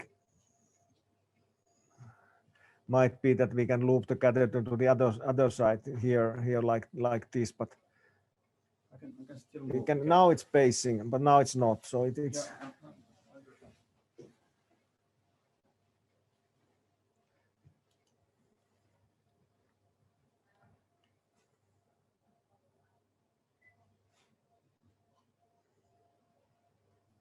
So, and going back to the strategy a little bit, of course. Okay, now we have it. It's a little bit, it's not so far away. I'll try to pace now from the distal CS. So what makes it here very difficult and complex that it's switching from one to another one. So having said this, what are you going to do with an AV nodal, or you are convinced that it's maybe? No, I think we will do the isthmus line here. These spots are there, and then we will try to induce it again. If we can't get it, because now it seems to be that we can get almost 2x at the same time. But ablating here, we will go through also the slow pathway area. Yes. Do you understand what I mean? These are the spots we ablated. If I'm ablating from here towards the IVC here, we should be going through this. Yeah. But we'll have to try to induce it again and Yes. see is Yeah, it stopped or not. Very clear. And one more question. You mentioned at the beginning that you focus on the Carto screen, and for the audience, especially the ones who are not using this system, it is very important to show, and then you can see that on this big Odyssey screen, you can place many inputs, including the Carto, and in this case, the Carto is fully integrated.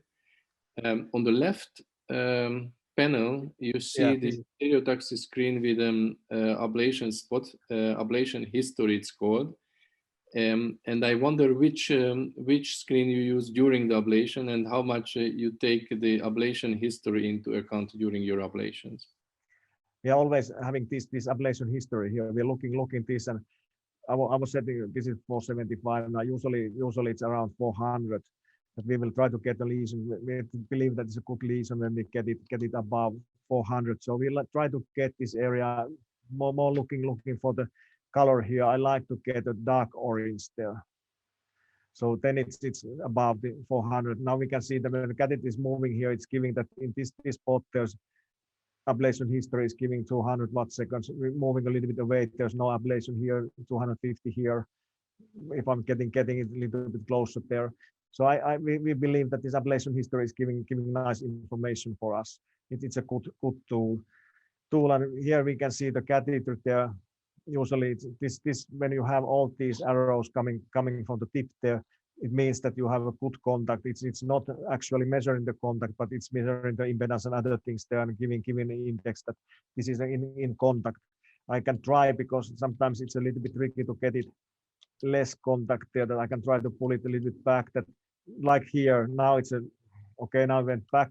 You show for a while that there was half of these arrows there, so that means that there has some contact there, but not so good contact. So it's a little bit, it's an additional information which is valuable. It's like doing manual cases with a smart touch catheter, that you are looking for the ablation index and try to get it good numbers in that. So it's about the same.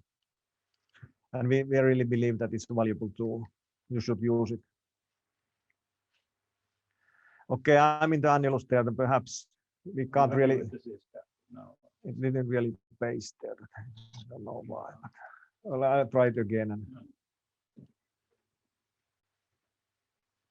yeah, we can't really get nice continuous pacing from the CS catheter there.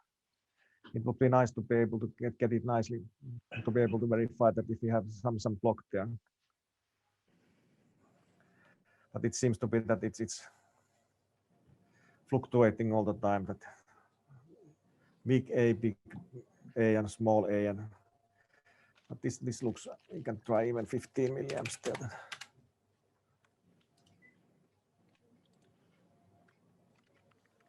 Yeah, it seems to be the first beat. Now it's pacing for a couple of beats and then it's losing.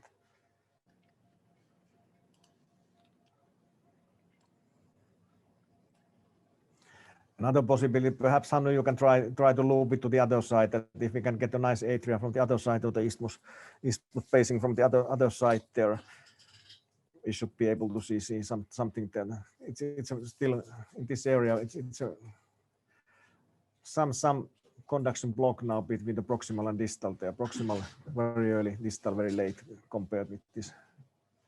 Okay, let's try once more.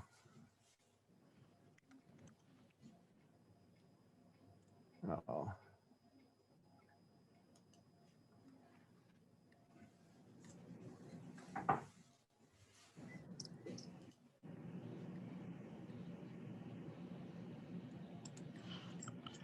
We can't really getting nice capture there. So I think that we will try to do the line until here. This part here. This is the right side here. IVC should be starting here. So I'll try to ablate until here, and then we will try to get some area that we can pace and see, do we really get something. So I will start from here. Let it be, Hannu, I will start from here.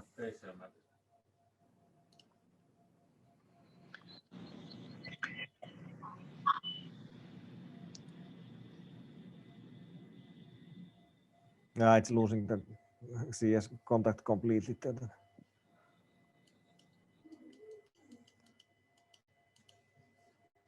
Oh, it's getting unstable.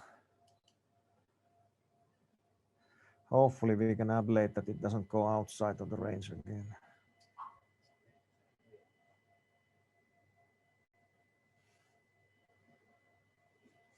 You can see in the ablation history that there's some movement. Also, it's unstable and maybe the breathing and things like that. So it's not a nice narrow line there. It's a little bit more.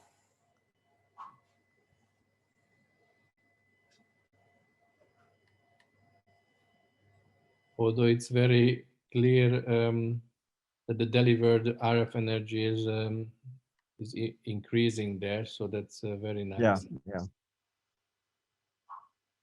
There is a little gap there, but otherwise it's quite okay. Looks very convincing. Yeah, this is Pete. I would comment too, the ablation history certainly is very helpful, being able to see the amount of energy delivered, and we'll often watch that very carefully. And that's one of the great advantages of using an integrated mapping system, is to be able to see the ablation history. One thing as far as the contact indicator, maybe for those of us in North America, we do not have the contact indicator as of yet in the US. And I think that is something that we're very much looking forward to, and hopefully we'll have with the new ablation catheter. But maybe you all in Europe could comment just on the change in your practice. What you see is the advantage of having that contact indicator. You know, everything we've accomplished up until now has been without any contact indicator, right? So I think which is remarkable, but I think it's a step forward that's significant as well to have that.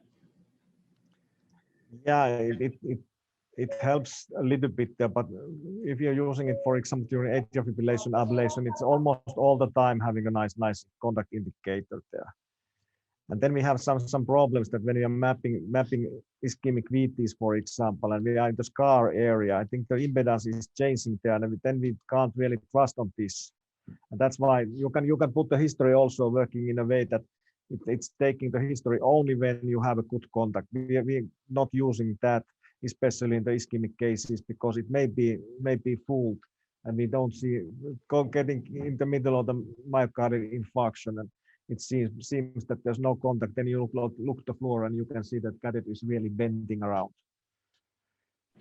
So that's very interesting because of the impedance. Yeah.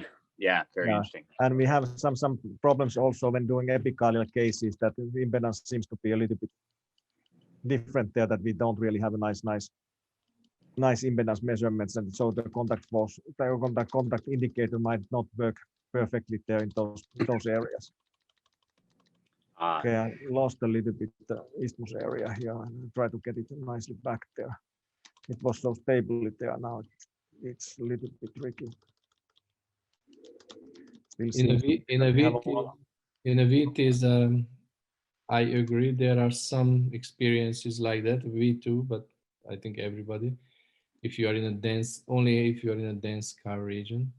Yeah. But on the other hand, in the AFib, I'm pretty sure it's a game changer. We analyzed all of our data, and especially the fact that we can do the procedures within 1 hour. It's really thanks to the contact indicator and the high first pass isolation that we never had before the contact indicator. Actually, I think it's the biggest achievement in the last years in this technology.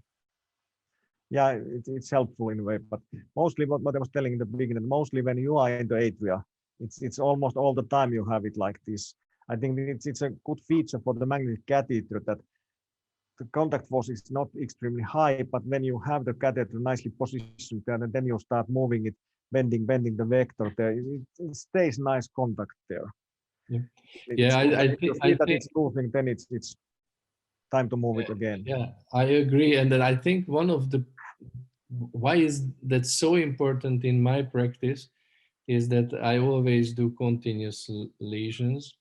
And that gives the confidence during the moving that you don't lose the contact. And I think I agree with you, if somebody is still doing, like, for instance, old-fashioned point by point, for that is less important because this gives a good contact. I agree with that. Yeah, that's a good point. I'm also tracking the catheter all the time, so then you can see that it still stays there. Nice contact there.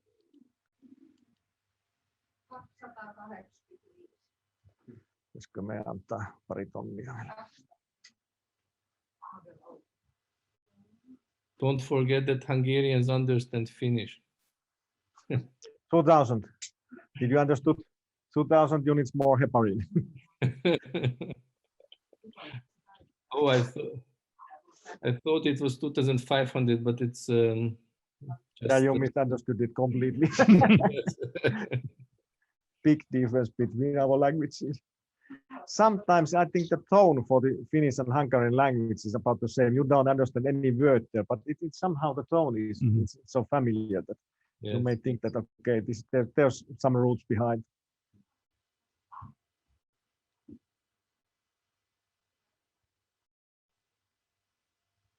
Now he's taking a little bit deeper breaths and then it goes.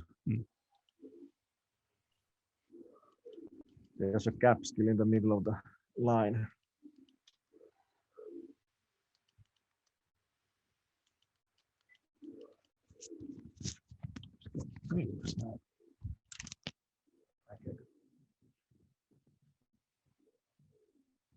So, do you mind if I introduce David to the audience? He joined the panelists. I think we can even if you want to start from Arizona for the cases, then we can go for that, and we can try to finish this line, and then perhaps we can comment later on what's going on. And I think that's a reasonable way to do it.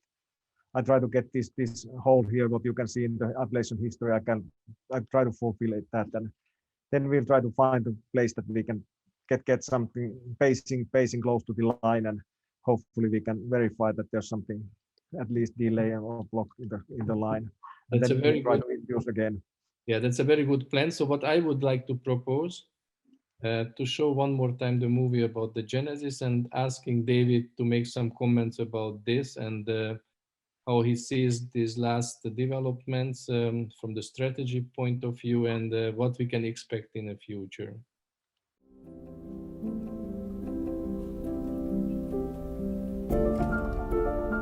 Introducing Genesis RMN, Stereotaxis' latest innovation in robotic intervention. Genesis is a leap forward in robotic technology and represents the future of electrophysiology. With redesigned magnets and a novel mechanism of action, patients, physicians, and hospitals can benefit from the differentiated benefits of robotic magnetic navigation in an architecture that is now smaller, lighter, faster, and more flexible. Included with Genesis is an advanced proprietary X-ray system specifically designed for electrophysiology. Stereotaxis Imaging Model S incorporates modern flat panel detector technology to reduce radiation and provide clear image quality. It is designed to be robust and reliable and includes a broad range of features including beam collimation, adjustable frame rates, a variable SID, and more.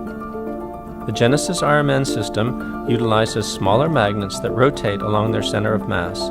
This allows for unprecedented responsiveness to the physician's control. Across a broad range of navigational routines, the Genesis system is 70 to 80% faster than Niobe.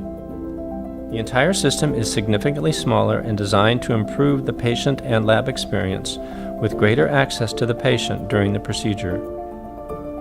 The full-suite Genesis RMN system provides the most advanced capabilities in robotic magnetic navigation in a more accessible and affordable package. Visit our website at stereotaxis.com to learn how the Genesis RMN system can drive patient care and practice growth at your hospital.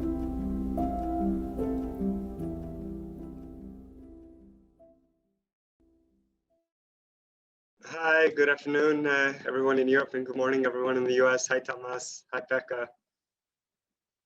Good morning. So you saw this Genesis introduction. Can you comment on it? Sure. I guess it has been, I have to say, kind of representing the Stereotaxis team that worked very hard to develop this innovation and many other innovations. It is really nice to see the procedure this morning. And to see kind of our efforts actually being used in the real world to cure patients and to help physicians. And so it's just, I want to thank you for doing this broadcast and for allowing the team here to see their work in action. You asked a little bit, Tamas, about kind of what we've been up to, what we've been focused on from an innovation perspective. And as you know, over the last few years, this has really been kind of one of our focuses has been driving forward every aspect of the technology in substantial ways. And I think kind of one of the big goals of kind of our innovation is obviously to improve patient care, to improve the physician experience, but also to make robotics much more accessible and affordable. And some of the things that you see in the lab today are part of that effort of making things easier to install, easier to place more broadly in hospitals, more affordable for hospitals. And I hope over time this allows us to see a future where robotics is broadly used in electrophysiology and beyond. And kind of in what I would just also say is that kind of in everything we do, there's also reasons for the innovation that support future innovations. And so I see that kind of we're continuing to work hard on many topics, on interventional devices, on software, on connectivity technology, on robotics. And I hope kind of it will be a continued period for several more years of many kind of positive improvements. Thank you. And having said this, and you aware of the content of this movie we showed, can I challenge you with one question? Because I think it's very important to clarify, because you guys developed this new system which is pretty fast. And we see it during the movement of the catheter that the reaction is very immediate without any delay. So when you change vector of movement, it reacts very fast. And when you talk to the physicians, the two physicians already having access to this, they not necessarily recognize it in a practice. And I think it's very important that you clarified it, that this speed difference is there. And Pekka mentioned that the previous version was already so good that sometimes it's very difficult to realize the difference between the fantastic and the very good. Can you comment on this and Sure. and clarify this speed difference, because I think it's very important. Sure. So when we talk about the speed, we mean the difference between when a physician on the computer screen is moving the vector until this translates into an actual change in the magnetic field where the patient's chest is. And it's only through this change of the magnetic field that the catheter can move. And if you remember originally, and you were all kind of in the early years pioneering robotics, and so you remember that in the early years, there was a significant latency of maybe 3 seconds or so between when you would move on the computer screen and it would actually translate into catheter motion. And this was obviously a major barrier to running an efficient practice. With Niobe, when we made the motor stronger and improved the control software around 2012 timeframe, I believe, then it was reduced to under a second, or about a second, this lag time, to the point where you can do highly efficient procedures, as we saw a couple months ago when you did the masterclass, Tamas, and you were able to do very, very efficient procedures. When we look at Genesis, what we did to measure the speed difference is that we took many of your procedures from physicians, actual procedures, and we looked at, given that it's a robot, we have a record of every movement that was done in the magnetic field over the course of a real procedure. And we measured this for many different types of procedures, many different routines, and how long it takes for the Genesis robot versus the Niobe Epic robot to run an entire procedure, different procedures. And it ended up being almost fairly consistency of about a 70 to 80% faster time for the Genesis robot to go through the entire procedure. Now, it depends obviously in your practice how you're using the Genesis robot. So if you're moving to one place and then you're staying there, and then you're moving to the next and you're staying there, or if you're trying to do very gradual movements of the line, you might not feel it because you're not testing the speed aspect of the robot. But let's say if you wanted to do broad mapping and to move the catheter wildly to different sides of the chamber, I'm certain that you should feel a difference in those types of routines. And I think there's also an aspect of perception. When you sit for a period behind a computer that's working very quickly and responsively, you don't sense that it's fast. You just don't sense that there's a lag time. When you sit behind a computer for long periods of time and there's a tiny lag, at some point you get used to it. You've done thousands of procedures with it, you get used to it. But when you go then again in front of a very quick computer, you can sense the difference in the beginning, and then you get used to it again very quickly. Yeah, thank you. And I really wanted to make sure that people understand in the audience that there is the difference and it's a further improvement, even if the perception is not always like that. In the meantime, I really got many messages already informally that many people just wants the Genesis, even the ones who have the old ones. So that's nice, nice presentation. Thank you. And we go back to Helsinki, and very soon we need to summarize the case. So I give back the word to Pekka, and he will explain us what's the stage of the procedure. Yeah. So we get it now a little bit faster tachycardia, around 300 milliseconds cycle length there. We got it this line before the tachycardia started. We had some delay here when pacing close to the line here. It was 140 milliseconds delay in this area. So our plan is now that we will pull the catheter back to the right side, and then we will ablate a little bit more from the right side in the same area, and hopefully we can stop that tachycardia. If it's not stopping, I think we will stop the case. So the next step is that we will go and try to ablate the isthmus from the right side where we started. So we'll still have the other seat. We will leave this seat still in the pulmonary atrium, and then take the ablation catheter here and try to go to the same area from the other side.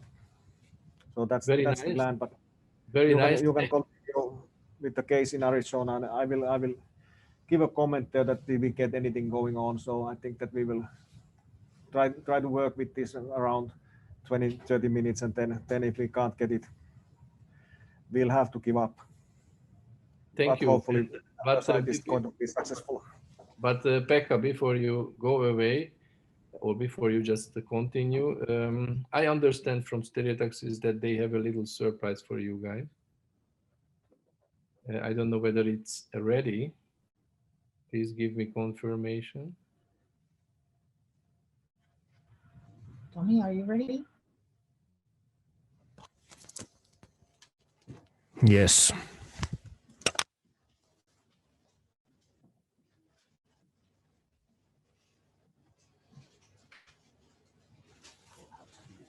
That's the first remote award winning in the world.